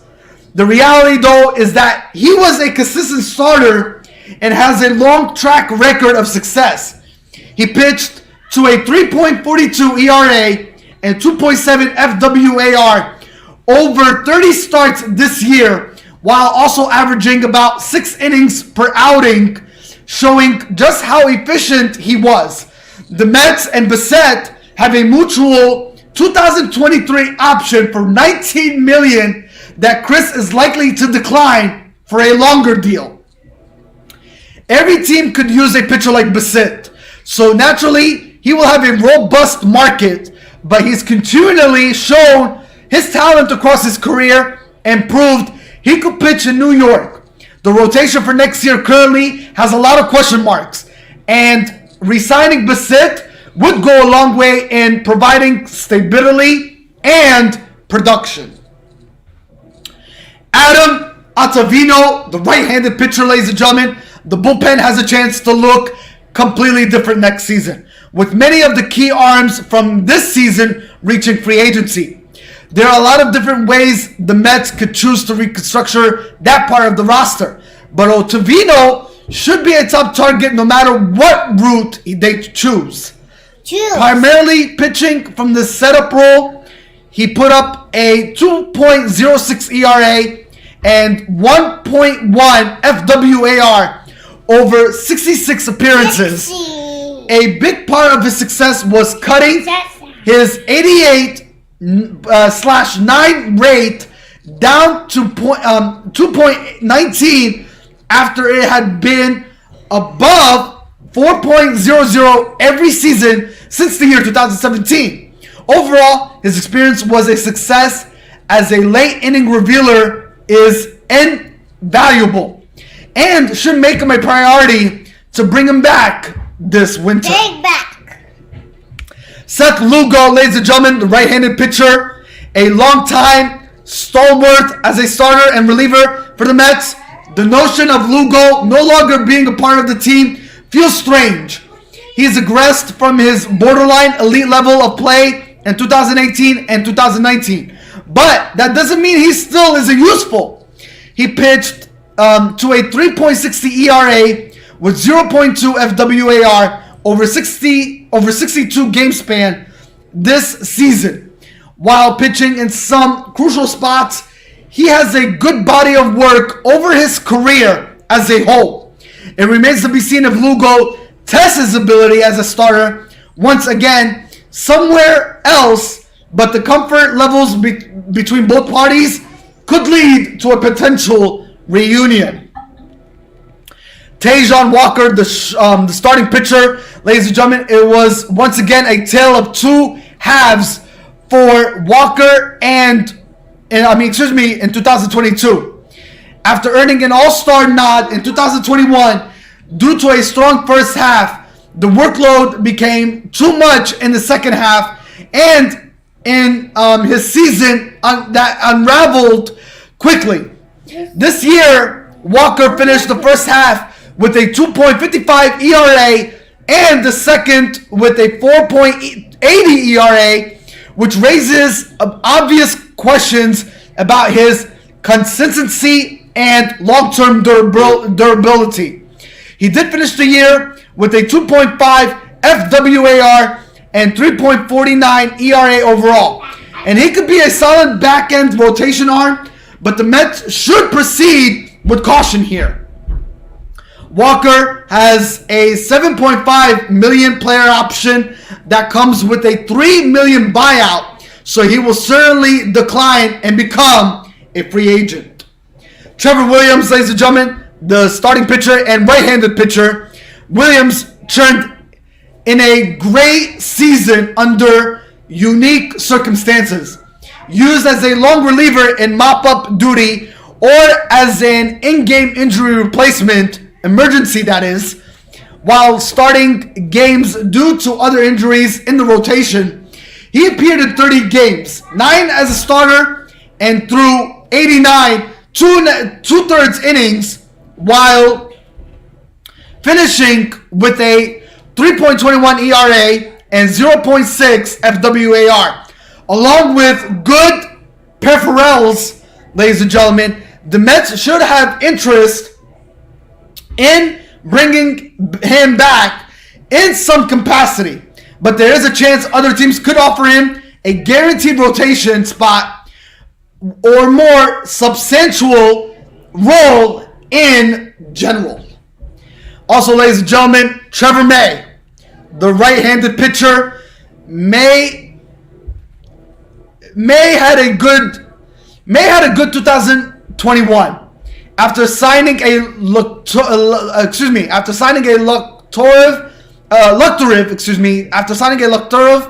2-year deal the offseason prior, but he never got going this season due to injury and struggled to produce results when he was on the field. There is a chance he regains form next year due to his solid peripherals, but it's hard to see that coming with the Mets. And ladies and gentlemen, Michael Givens, the right-handed pitcher, while his tenure in New York got off to a rocky start, Givens settled in nicely as the season winded on, and he had some nice outings during the playoff push. He has carved out a nice career as a solid middle reliever, and would be a useful part of next year's bullpen if the Mets decide to bring him back. Givens and the Mets have a $3.5 million mutual option for 2023 that has a 1.5 buyout, meaning Michael is very likely to decline that option. Also, ladies and gentlemen, Joely Rodriguez, the right-handed pitcher, things didn't go perfectly for Jolie after a trade from the Yankees, as evidenced by his 4.47 ERA. But the underlying numbers showed that he was a bit unlucky. He was very effective against the lefties and could provide value to the Mets next year as a result. But likely, he won't be a priority for the front office. Yeah. Tommy Hunter, the right-handed pitcher, ladies and gentlemen. Hunter produced a 2.42 ERA in 18 appearances this season, but his peripherals tell a different story. About that kind of year he had, his best days are likely behind him. And while he seems to be a good clubhouse guy, it's probably for the best if the Mets move on and pursue different options this upcoming offseason. Also, ladies and gentlemen, Tyler Naquan, he's the outfielder. After arriving from Cincinnati at the trade deadline, Naquan burst onto the scene and was a major contributor in his early days as a New York Met. Unfortunately, he ultimately came back to earth and wound up ending up slashing .203, 2.46, and .390 in New York, culminating him being left off the wild card series roster. It's hard to see either side pushing for another go here, with there being a better option for both sides. Right-handed starter, ladies and gentlemen, Carlos Carrasco has a $14 million club option with a $3 million buyout for the 2023 season. Given the uncertainty surrounding the Mets rotation for the 2023 season, the Mets could decide to pick up the option to guarantee they have a roster spot covered. Also, the Mets have also a cheap option on Daniel Vollback with $1.5 million and John Curtis with $775K that are very likely to get picked up. Also, ladies and gentlemen, this is a reminder that the qualifying offer is still in play for this offseason, and we're likely to see the Mets give it to multiple players on this list. The Mets front office has a daunting task ahead in trying to reconstruct the roster with so many players reaching free agency. And it remains to be seen how many of those said players that we just mentioned are brought back as they look to take the next step next season. With that being said, folks, it's all going to come down to, who is... Ladies and gentlemen, it's all going to come down to, which players that we mentioned who's going to reconstruct their contract, and who's going to be looking at different teams going into next season of Major League Baseball. So, with that being said, folks, that is pretty much it for Major League Baseball. That's it. So again, folks, to recap Major League Baseball and everything else that is happening, ladies and gentlemen, again, the Padres have advanced to the National League Championship for the first time in 24 years since the year 1998. Phillies are moving on for the first time since the year 2010, ladies and gentlemen. And for the Houston Astros, they advanced for the sixth time, ladies and gentlemen, to the American League Championship Series round. And they are waiting for the winner between the Guardians and the New York Mets. Now, ladies and gentlemen, before we close this out a little bit here, a lot of people are asking me, who is pretty much in the driver's seat. Don't push on the driver's seat. So, ladies and gentlemen, a lot of people are asking me who is in the driver's seat, who's pretty much the heavy favorite. She's pushing. Ladies and gentlemen, so everybody's asking me who's the heavy favorite going into the Major League Baseball Playoff Championship Series round between the Phillies and the Padres. I like the Phillies. The Phillies are red hot. I think they can make it to the World Series. Ladies and gentlemen, just based off their rotation, their pitching, and Bryce Harper is doing it all for this baseball team. And the Phillies, ladies and gentlemen, they are the heavy favorite without a shadow of a doubt. Their bench is ridiculous for the Philadelphia Phillies. And ever since the Philadelphia Phillies signed Rob Thompson to a 2-year deal, and they took off the intern and made him a permanent head coach, the Phillies just been on a rampage. They've been on a roll. I think what the Padres, the Padres are missing some players. Not to mention they're missing Fernando Tatis Jr., who is serving a suspension for drugs. Pretty much that, he did throughout the season. So with Fernando not being in the starting lineup, it is going to be a huge impact on the Padres. And I think the Phillies are going to test them for that. They are definitely going to test them for that. But, don't take anything away from Manny Machado and Juan Soto, ladies and gentlemen, who are really hungry for a Major League World Series appearance. And they're going to do it every way possible that they can. So, again, I like this matchup between the Padres and the Phillies. But, again, the Phillies, they've been here before. The Padres, they're trying to... all good, buddy. All good. Don't worry. We're just getting you on the show to say hello. We appreciate your presence. Thank you for making the most of it. Hopefully you have a great Sunday. Nonetheless, my friend, thank you so much for tuning in, though. So, again, folks... Again, the matchup between the Phillies and the Padres, it's a great card. It's a great championship card. And I can see this going both ways, but I like the Phillies bench. I like the Phillies rotation. I like the Phillies pitching. Again, if they have no answer for Aaron Nola and Zach Wheeler, it's a wrap. It's a wrap. All right, it's a wrap. I think, ladies and gentlemen, Zach Wheeler and Aaron Nola are gonna be the difference makers, ladies and gentlemen, going into this championship round. And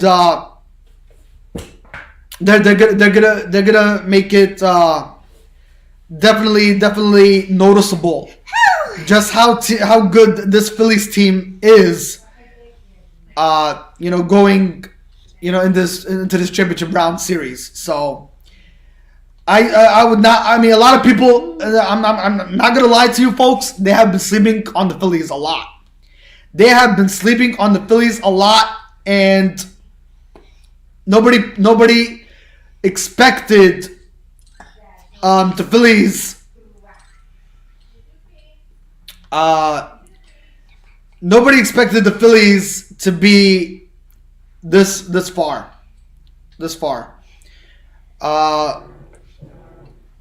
Again, nobody expected the Phillies to be this far. Nobody did. Nobody did. Again, what's the matchup between the Houston Astros and, again, it could be the Astros versus the Yankees or the Astros versus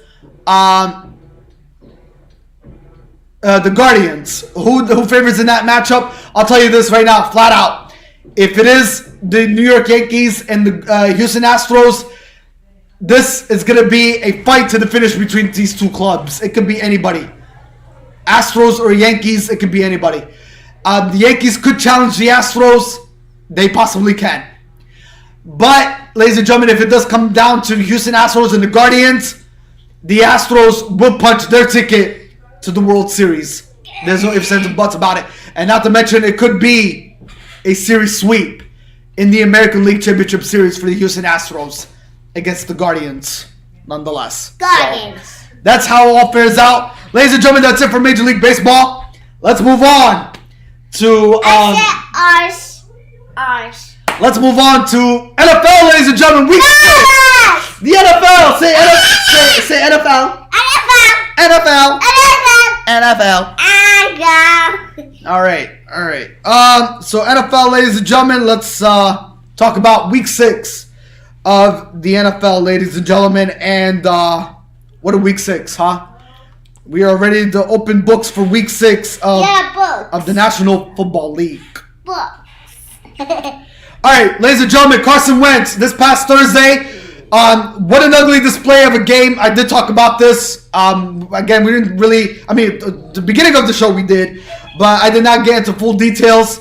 Carson Wentz, ladies and gentlemen, is 7-0 on Thursday nights, 4-0 against the Chicago Bears. Ladies and gentlemen, so awesome stuff, but we do have some bad news, though. We do have some bad news regarding Carson Wentz, ladies and gentlemen. So, Carson Wentz, ladies and gentlemen, not only is he 7-0, and he's 4-0, he's 7-0 on Thursday nights, he's 4-0 against the Chicago Bears, but also, ladies and gentlemen, Carson Wentz on Thursday, he suffered a fractured finger on his throwing hand. So, right now, the latest reports is that he is seeing a specialist. We don't know, it's yet to be determined how long the severity of that injury is, but as soon as we get more updates on Carson Wentz, ladies and gentlemen, we will definitely keep you in the loop here on Worldwide Sport Updates regarding Carson Wentz, his fractured finger that he suffered on Thursday against the Chicago Bears. The Commanders did pick up a victory, though. Again, final score was 12-7. 12-7, ladies and gentlemen. Your final score between the Commanders and the Chicago Bears. Also, ladies and gentlemen, NFL news to go over with you. Bless you. Thank you. You're welcome. You're welcome. Also, ladies and gentlemen, some news to go over with you. Kyle Pitts, ladies and gentlemen, is expected to play against the 49ers. He will be on the active roster today. Okay, so that's NFL news to share with you folks. Kyle Pitts is on track to play with the 49ers today. Also, ladies and gentlemen, Tua Tagovailoa, the Miami Dolphins quarterback, who is no longer on concussion protocol, but he will not be playing today, ladies and gentlemen, against the Minnesota Vikings. He will be out, but he is expected to play against the Pittsburgh Steelers in Week 7, next week. With that being said, the rookie quarterback, Skylar Thompson, will be the starting quarterback for the Miami Dolphins against the Minnesota Vikings this afternoon. And the backup quarterback, who also is out of concussion protocols, Teddy Bridgewater, will be the backup quarterback behind Skylar Thompson later this afternoon against the Minnesota Vikings. So it'll be the Dolphins and the Vikings later on in that matchup. Also, ladies and gentlemen, more news to share with you. Now, I have no idea if he'll be starting today. I have no idea if he's going to be in the starting lineup. But, ladies and gentlemen, this to share with you breaking news out of the NFL. Saints Alvin Kamara is facing $10 million lawsuit on top of a felony charge that was announced this past week. So he'll be facing, so Alvin Kamara will be facing a $10 million lawsuit, nonetheless. All right. All right. Again, ladies and gentlemen, Dolphins quarterback Tua Tagovailoa has been cleared of concussion protocol. He is not expected to play today. He's inactive, but he will be back next week in Week 7 with a date with the Pittsburgh Steelers. All right, ladies and gentlemen, Tom Brady will be going up against a rookie quarterback later on this afternoon. It will be the Tampa Bay Buccaneers against the Pittsburgh Steelers. All right, Tampa Bay Buccaneers, Tom Brady against Pittsburgh Steelers, Kyle Pitts. And ladies and gentlemen, speaking of Pitts, the only quarterbacks to beat Tom Brady, ladies and gentlemen, rookie quarterbacks versus Tom Brady are so the record is 5-24. Rookie quarterbacks versus Tom Brady, the record is 5-24.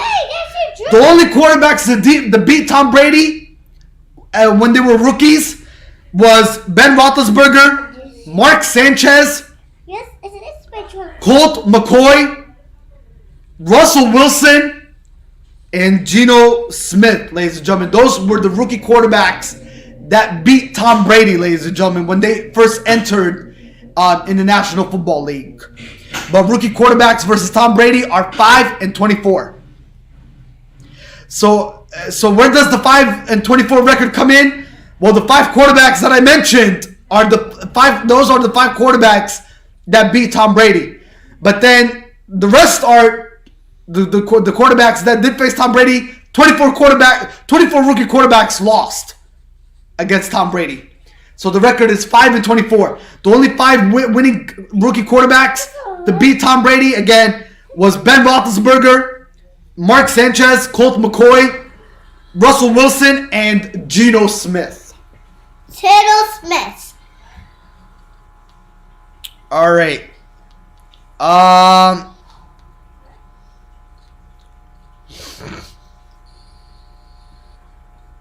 right.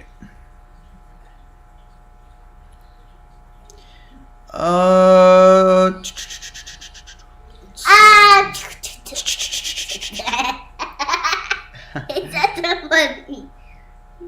All right. So let's give out 5 NFL lock picks, ladies and gentlemen, for week 6. Yeah, let's do that. Week 6. Week 6 of the NFL. Get the NFL. Do do do do do do do. Do. All right. Do do do do do. Gook. All right.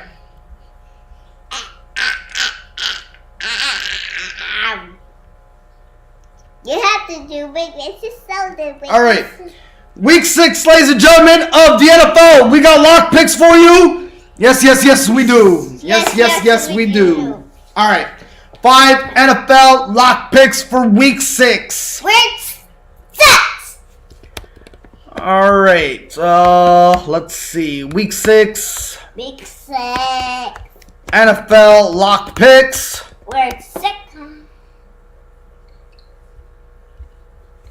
All right. So 5 week 6 NFL lock picks, ladies and gentlemen. We are going to give them to you. And we're going to start off with all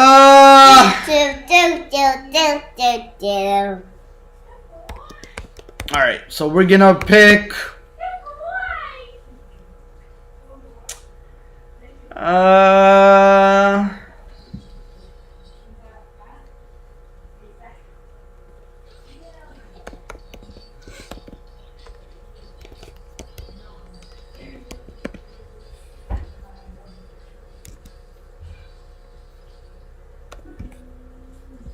all right.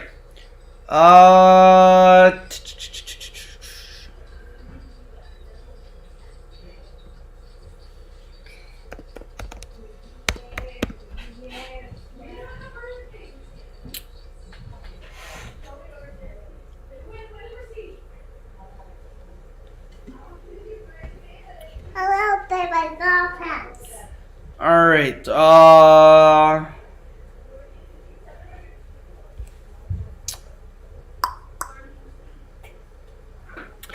Okay. All right. So here. All right. So.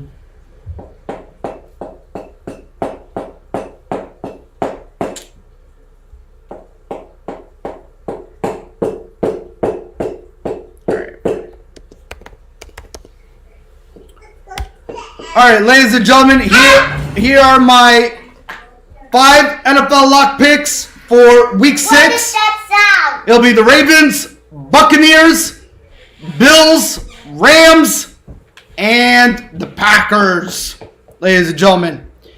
All right, it will be, ladies and gentlemen, Ravens, Buccaneers, Bills, Rams, Packers. Packers. I didn't get picked.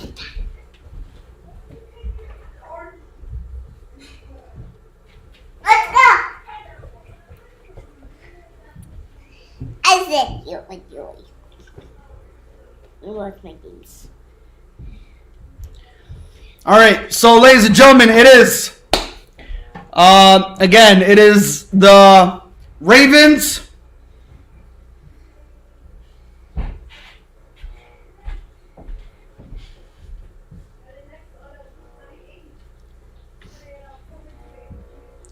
All right, ladies and gentlemen, it is again the Ravens, Buccaneers, Bills, Rams, and the Packers. Those are my 5 Week 6 NFL lock picks. All right, Ravens, Buccaneers, Bills, Rams, and the Packers. The Packers. All right. All right. So those are the lock picks for Week 6. Week 6. Let's see here. Okay. No, not here. I'm next to Joey. Back. All right. Let's see. Any more news to share with you? I think we covered everything.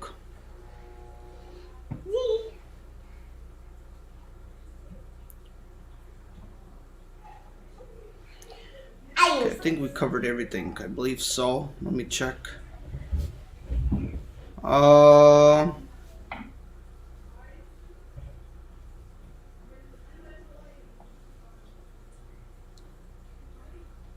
me check if we covered everything.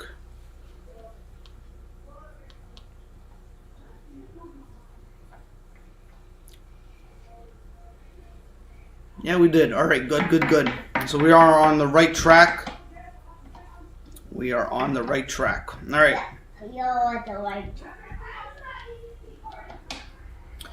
All right, folks. So with that being said, again, my five lock picks for Week 6 are the Ravens, Buccaneers, Bills, Rams, and the Green Bay Packers. All right, let's go through the breakdowns and analysis, ladies and gentlemen, of the games. We're going to start off with the 1 o'clock kickoff time here between the Baltimore Ravens and the New York Giants. So again, the Ravens are my pick. They'll be going to MetLife Stadium this afternoon. And again, Lamar Jackson, folks, I think he's going to run over that Giants defense this afternoon. And they're going to pick up what I believe is going to be their 4th win of the season. So I like the Baltimore Ravens against the New York Giants this afternoon at MetLife. Jacksonville Jaguars, ladies and gentlemen, they hold the worst. The Jacksonville Jaguars, ladies and gentlemen, they hold the worst record. The Indianapolis Colts hold the worst record against the Jacksonville Jaguars. The Indianapolis Colts have yet to defeat. Yes, you heard that right, folks. The Indianapolis Colts have yet to defeat the Jacksonville Jaguars. So with that being said, I think the Jacksonville Jaguars will pick up a road win against the... I think Jacksonville will pick up a win later on today against the Indianapolis Colts. I definitely like Jacksonville to continue. I mean, the last time these two met, they didn't meet last time, where Indianapolis traveled to Jacksonville and they beat them. I believe the last time these two teams met was back in week 2, I believe. It was week 2. So last time the Colts and Jacksonville Jaguars met, it was in week 2, ladies and gentlemen. Week 2, Colts went to Jacksonville and Jacksonville demolished Indianapolis 24-0, and I do expect the same result as the Jacksonville Jaguars go up to Indianapolis and deliver the same they delivered back in week 2. So I think this is going to be a series sweep between two division rivals. Nonetheless, later on this afternoon. So I do like Jacksonville in that matchup. All right. Sorry, I'm so late. All right. All the daffodils. Can you lower it for me, please? Okay. Thank you. All right.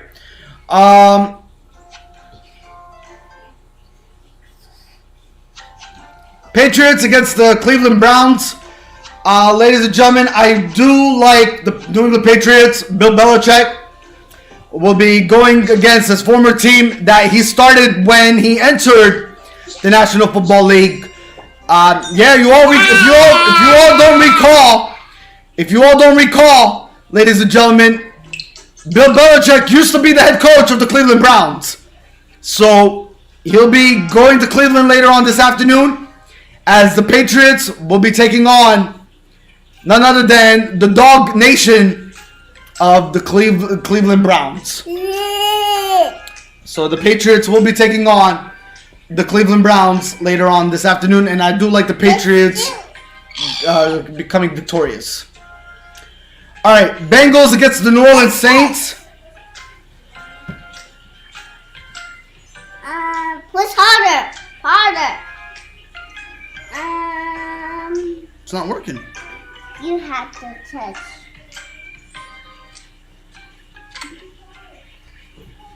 The phone. Oh, you gotta go get the code.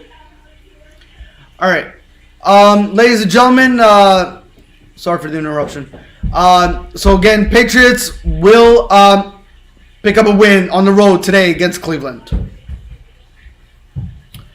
Bengals and the New Orleans Saints. Again, we don't know if Alvin Kamara will be starting. I haven't heard any reports. We'll see if he'll be in the starting lineup. Andy Dalton will be the starting quarterback as Jameis Winston is out with an injury. I do like the Bengals on the road here, even though this is they're playing indoors. Again, you talk about the history between Joe Burrow and Jamar Chase. Back in their college days, they were down in the New Orleans, where they were part of the LSU Tigers, and they were at NOLA Nation, and Jamar Chase and Joe Burrow had a historical, career in college when they went down to New Orleans when they were a member of the LSU Tigers. I think that they will have no problem, especially with the New Orleans Saints atmosphere there. They're probably used to it, but that'll be put to the test for sure. But I do like the Bengals the edge of victory on the road. I really do. Not to mention, again, the Saints are beat up. They don't have Jameis Winston. I think that's going to play a big factor. So I do see Joe Burrow and Jamar Chase having a big game down in the city of New Orleans. All right. Buccaneers, Tom Brady will be going up against the rookie Kyle Pitts in, ladies and gentlemen, none other than Escort Field. Is it Escort Field or Escort Field? Yeah, it's no longer called Heinz Field anymore. It's called Escort Field, ladies and gentlemen. Yeah, Escort. Is it Escort Field, ladies and gentlemen, in the city of Pittsburgh. Tampa Bay travels on the road to play the Pittsburgh Steelers, ladies and gentlemen, this afternoon. I think that's a 1 o'clock game. Yep, it is. Again, ladies and gentlemen, rookie quarterbacks are 5-24. Yes, that's the record. Can Kyle Pitts make it number 6? We shall see. Again, ladies and gentlemen, Mike Tomlin and the Pittsburgh Steelers are 1-4 to start the season right now. And again, it's not going great for Mike Tomlin. Not to mention, folks, TJ Watt has announced that he will not be returning until week 10, ladies and gentlemen, from injured reserve. So again, TJ Watt is definitely the missing puzzle for this Pittsburgh Steelers team, and it's definitely going to be it's gonna hurt this team a whole lot the next stretch of these weeks. And Mike Tomlin has never dealt with a losing season, folks. Never in his career has he dealt with a losing season, and will this probably be the season where he will be ending up on a losing end of it once the season's over. I mean, again, there's always a first time for everything, right? But You hate to see it go down this way. Again, Mike Tomlin made Kyle Pitts the official starter this past week, replacing Mitchell Trubisky. So Mitchell Trubisky is now the second string quarterback. Kyle Pitts is now the starting quarterback for the Pittsburgh Steelers. He'll be officially starting as a quarterback for today's game against the Tampa Bay Buccaneers. For Tampa Bay, they're looking for their fourth straight win. They are right now also 3-2 on the season, so they're looking to be 4-2. They are not looking to fall at 500. They are definitely not.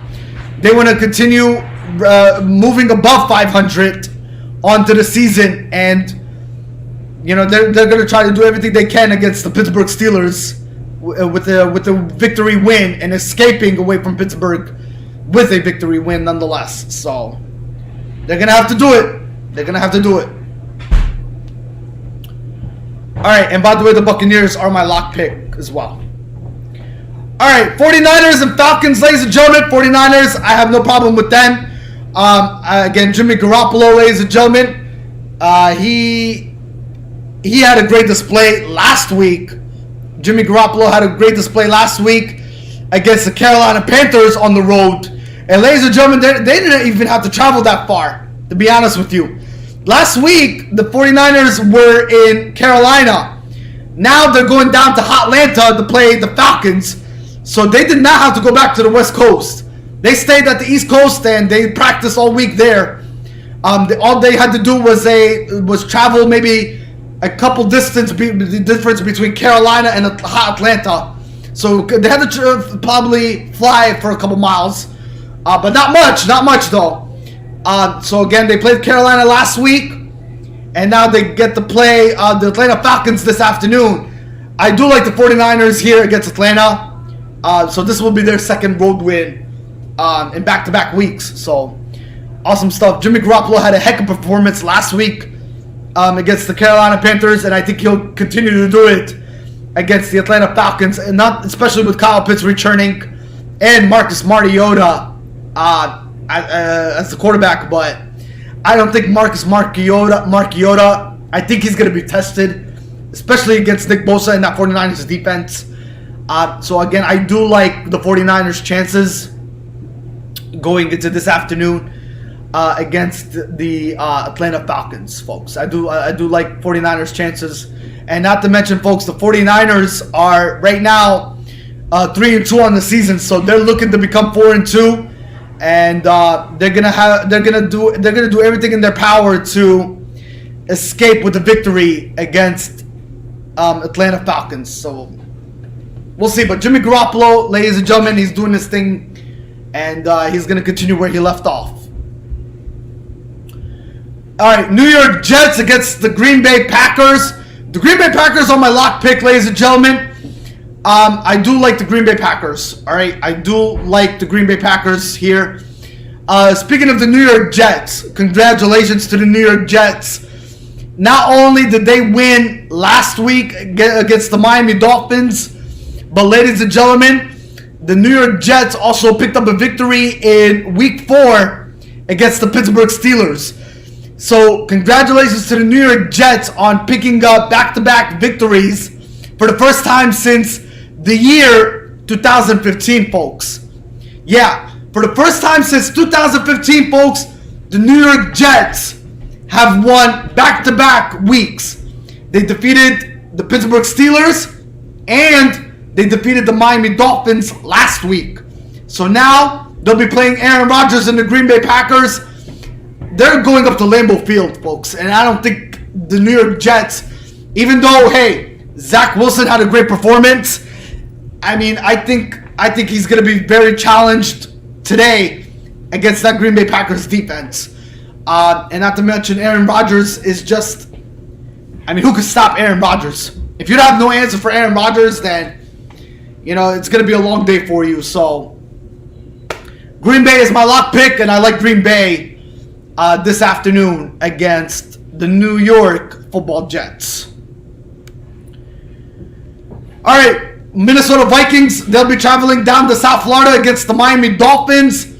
Again, the Miami Dolphins are without Tua Tagovailoa, who will not be returning until Week 7. Skylar Thompson will be the starting quarterback for the Miami Dolphins. And also, ladies and gentlemen, making his return, Teddy Bridgewater, who is cleared of concussion protocols. He will be the backup quarterback for Skylar Thompson for the Miami Dolphins. Again, ladies and gentlemen, the Miami Dolphins, they need this victory, all right? Ever since they went undefeated, they have lost games. Yes, they have lost games. The Miami Dolphins, they need to figure out something. They are 3-2 on the season, and this is pretty much a wake-up call for them. For the Minnesota Vikings, they're 4-1 on the season. Whoever thought the Minnesota Vikings would be 4-1, folks? Whoever thought the Minnesota Vikings would be 4-1? You know, going into these the 6-week stretch to be at 4-1 for the Minnesota Vikings, folks. They are 4-1, ladies and gentlemen. Already, well, for the first 5 weeks. Week 6 is later on today. But can the Minnesota Vikings make it 5-1? Absolutely. Absolutely, the Vikings can make it 5-1. Especially you're going down to South Florida, and the temperature for mid-October is still 80 degrees to potentially 90 degrees in South Florida and Miami. So I don't think the Minnesota Vikings are going to have a problem. Not to mention Justin Jefferson might have a field day down there, down in South Florida and Miami. I think he's going to have an awesome night, an awesome afternoon down in South Florida against the Miami Dolphins. So, I mean, Justin Jefferson, ladies and gentlemen, he had a great performance. Justin Jefferson and the Minnesota Vikings had a great performance against the Chicago Bears last week. So, again, I think, will Justin Jefferson continue the momentum down in South Florida against the Miami Dolphins? Absolutely. Not to mention the quarterback, ladies and gentlemen, for the Minnesota Vikings at the helm. That is none other than Kirk Cousins. Kirk Cousins had a great game against the Chicago Bears. So, I can see them carrying that momentum down in South Florida. I really do. So, with that being said, I like the Vikings' chances down in Miami. I think they have the capabilities of going 5-1 and giving the Miami Dolphins their third straight loss of the season. But again, for the Miami Dolphins, they're 3-2, so this is a must-win for them. This is a must-win for the Miami Dolphins. But again, for Skylar Thompson, ladies and gentlemen, he's going to be the starting quarterback going into this afternoon. He's going to be challenged big time by that Vikings defense. So, will he have the capabilities? Will he be able to dance with the Vikings defense? So, we shall see. Carolina Panthers against the Los Angeles Rams, the defending Super Bowl champions. I do like the Rams in this matchup. Carolina, they lost to the 49ers last week. Again, they're going up against their NFC West team. This is no different here. The Los Angeles Rams are the defending champs. And the Rams will have no problem knocking out the Carolina Panthers. Not to mention Baker Mayfield is not starting in this game. And not to mention, folks, they fired this past week Matt Rule. Yeah, the Carolina Panthers, they fired their head coach Matt Rule this past week. So now they are with the interim with the interim head coach. So Matt Rule is no longer with the Carolina Panthers. So the interim manager will be tested fully later on today. How his playing skills, how he's going to be calling games will be the ultimate challenge for the interim head coach of the Carolina Panthers going into this football game. But I do definitely like the Los Angeles Rams and Sean McVay becoming victorious in SoFi Stadium. Cardinals and Seattle Seahawks. Geno Smith, man, ladies and gentlemen, Geno Smith is on a roll. I mean, if you wrote Geno Smith off, he has not rolled back to you yet. All right? If you wrote off Geno Smith has not rolled back to you yet. Okay? He has not rolled back. And I don't think he'll ever write back because he is silencing the critics, folks. Geno Smith is on a rampage, and he's having a phenomenal season. I think the Cardinals and Kyler Murray going up there. Now, the Cardinals are a good road team. They're not a good home team. They have yet to win at home, but they are a good road team. But again, Seattle and that 12th man in Seattle, the crowd noise being behind that Seattle football team, I think Seattle Seahawks will edge the Arizona Cardinals this afternoon. All right, I like Seattle in that football game. All right, the game that we've all been waiting for.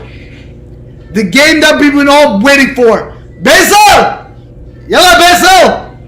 I'm going to put some Arabic words in there. Yalla, my cousin of mine, come on here. Yalla, are you ready for Buffalo Nation? Stand up! Stand up, Basil! Stand up, Jono! Jono Younes! Let's go! Let's go, let's go! Did I tag those guys? Let's go, I'm gonna put my Arabic words to the test here. Let's go, let's go! I'm gonna tag those guys. They are my cousins who are diehard Buffalo Bill fans, and they are ready to go this afternoon. They are ready to go this afternoon for the ultimate rematch of all rematches. Ladies and gentlemen, the Buffalo Bills versus the Kansas City Chiefs. Let's go. Let's go, ladies and gentlemen. This is going to be the ultimate rematch. Now, the career record, ladies and gentlemen. Here's the career record. The comparison. The comparison between Patrick Mahomes and Josh Allen. Josh Allen, ladies and gentlemen, his career record is 43-23 for his career. Patrick Mahomes is 54-14. Ladies and gentlemen, Buffalo Bills and Patrick Mahomes and the Kansas City Chiefs. The rematch, ladies and gentlemen, of the AFC Divisional Round Playoffs gets underway this afternoon at 4:25 kickoff time. 4:25 p.m. kickoff time. And ladies and gentlemen, my Buffalo Bills are my lock pick going into this football game. And ladies and gentlemen, this game will be played at Arrowhead Stadium.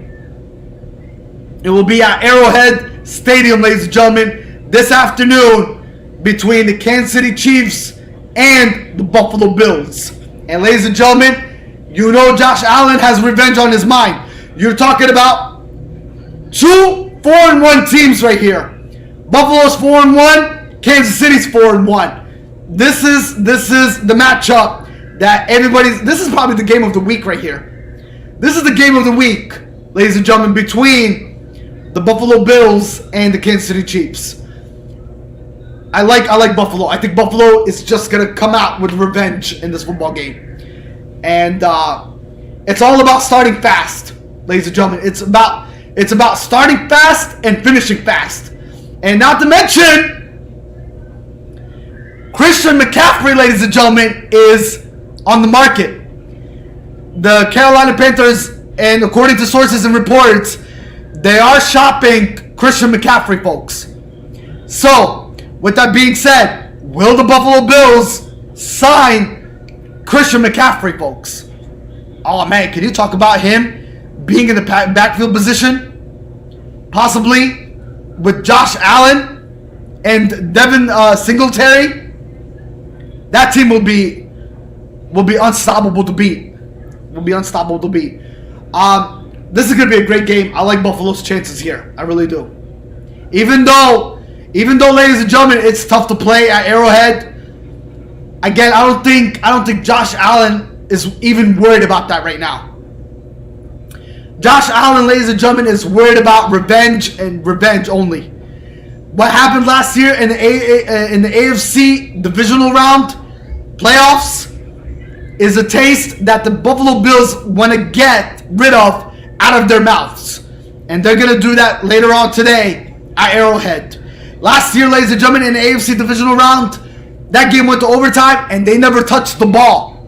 They never seen the ball because Kansas City took it on that drive all the way to the end zone, and they scored a touchdown, and that was it. That was a wrap.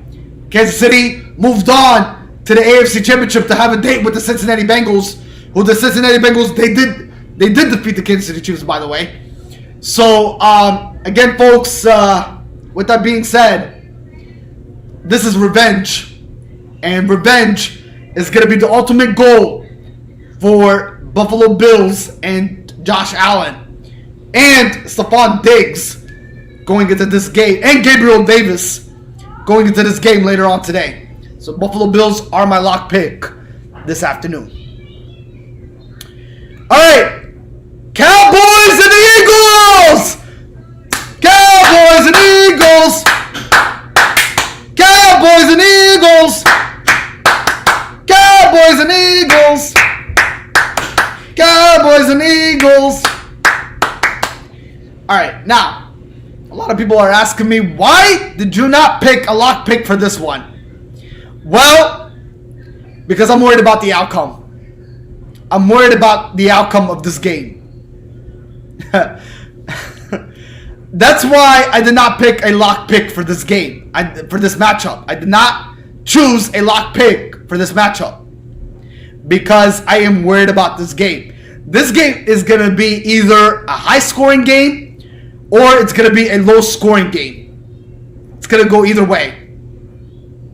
Again, you're talking about defense versus offense here. Better defense versus a better offense. Who's going to prevail? Who's going to prevail? I mean, will the offensive line contain a Dallas Cowboys defense? Will it be able to? Will it be able to? That is the ultimate question. Will the offensive line stop the defensive line of the Dallas Cowboys from getting to Jalen Hurst? Now, ladies and gentlemen, when I say that, Jalen Hurst, ladies and gentlemen, has to get out of the pocket. He cannot stay inside the pocket very much because Micah Parsons is going to be the key player of this game, going into tonight's game, Sunday Night Football. He's going to be the ultimate key player that is probably, you could put a circle around him, that he's going to be the focal point going into tonight's game between the Cowboys and the Eagles. Jalen Hurst is going to be put to the test. Folks, I think for the Eagles to win this football game, it is going to be about Jalen Hurst and how he runs the ball. The running game. I mean, how they challenge that Dallas defense is going to be possibly the ultimate answer for the Eagles to become victorious and win this football game. Again, for Dallas, ladies and gentlemen, it's all about that defense. Micah Parsons, if he has a great game, a great night at Lincoln Financial Field, it's anybody's ball game. It's anybody's ball game, and I think Dallas is favored. Dak Prescott, ladies and gentlemen, is out. Cooper Rush will be the starting quarterback. So again, also, it's going to be about the Eagles defense also, ladies and gentlemen. The Eagles defense, they're also that good too. But the question for the Eagles defense is, can they stop Ezekiel Elliott? Can they stop Tony Pollard? So that is going to be the ultimate test going into tonight's matchup between the Cowboys and Eagles.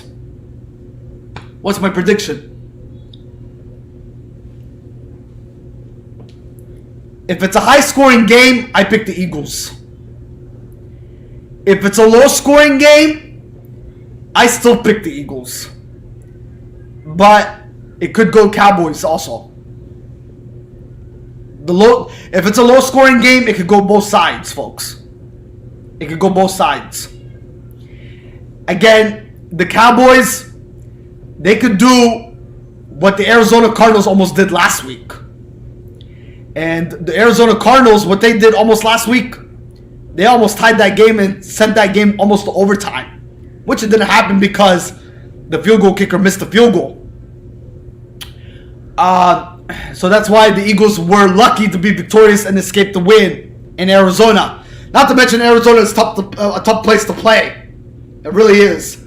And the Philadelphia Eagles were lucky enough to escape with a victory. The Cowboys, ladies and gentlemen, could do what the Arizona Cardinals did last week. I mean, they could keep this game very close, and it could be a 17-14 ball game. It could be 20-17 ball game. It could be 27-24 ball game. Again, it could be anybody's ball game, folks, with this one. Again, the Eagles, same thing. If it's a low-scoring game, it could be a 17-14 game. It could be a 20-17. It could be a 27-24. It could be again anybody's ball game, folks, with a low-scoring game. Now, if it's a high-scoring game, I say Eagles, and it could be 38-24 Eagles. It could be 38-31 Eagles. Yeah, if it's a high-scoring game. So, it could be even 27-20 Philadelphia. So, this is going to be possibly one of the best games to watch tonight on Sunday Night Football. We shall see what's going to happen with that one. All right. And finally, ladies and gentlemen, Monday Night Football. You got the Broncos, Russell Wilson. Again, Russell Wilson's under the lights again. Yup. Last time when Russell Wilson was under the lights on Monday Night Football. Last time the Broncos were under the lights on Monday Night Football, ladies and gentlemen, was back in, I believe was back in week 1. The last time Russell Wilson and the Broncos were under the lights was back in week 1 against the Seattle Seahawks, where they lost by 1 point. We're now in week 6, and ladies and gentlemen, they'll be traveling to SoFi Stadium to play Justin Herbert, Keenan Allen, and the LA Chargers. Another division rivalry game right there. I mean, for the Broncos, ladies and gentlemen,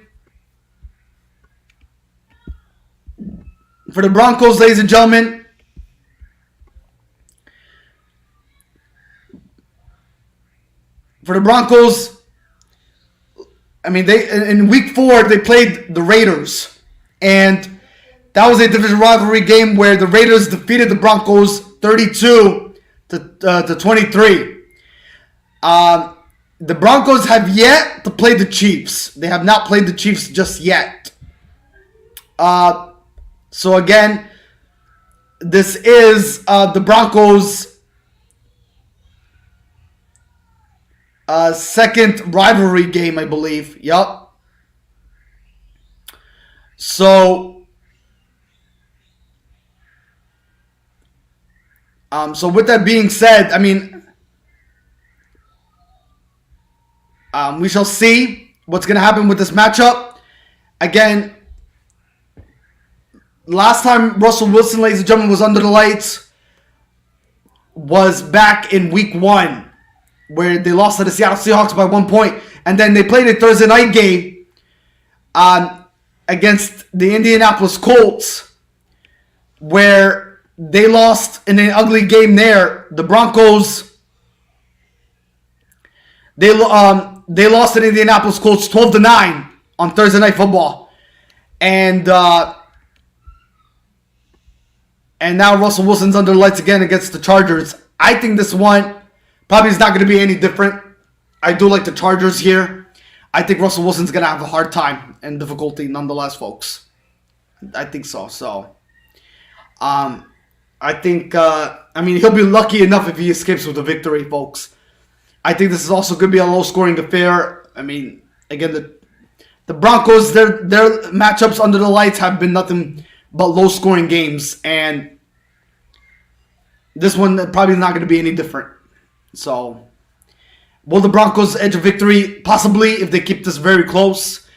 Hopefully it's not another boring game where we're going to be witnessing field goals. Hopefully we get some touchdowns in this football game on Monday night. But again, it could be anybody's ball game, folks. It really can. So, but I do like Chargers in this one. I mean, if the Chargers are really that good of a football team, I think they could take the Broncos out of this picture if it turns out to be a high-scoring game where there is touchdowns in this game. If not, then if it does turn out to be a low-scoring game, where we witnessed in the fourth quarter, it's 13-13, then the Broncos have that chance where they could kick a field goal and they could end this game 16-13 final. So this is anybody's ball game here too, but I do like the Chargers if it is a high-scoring game, if it is.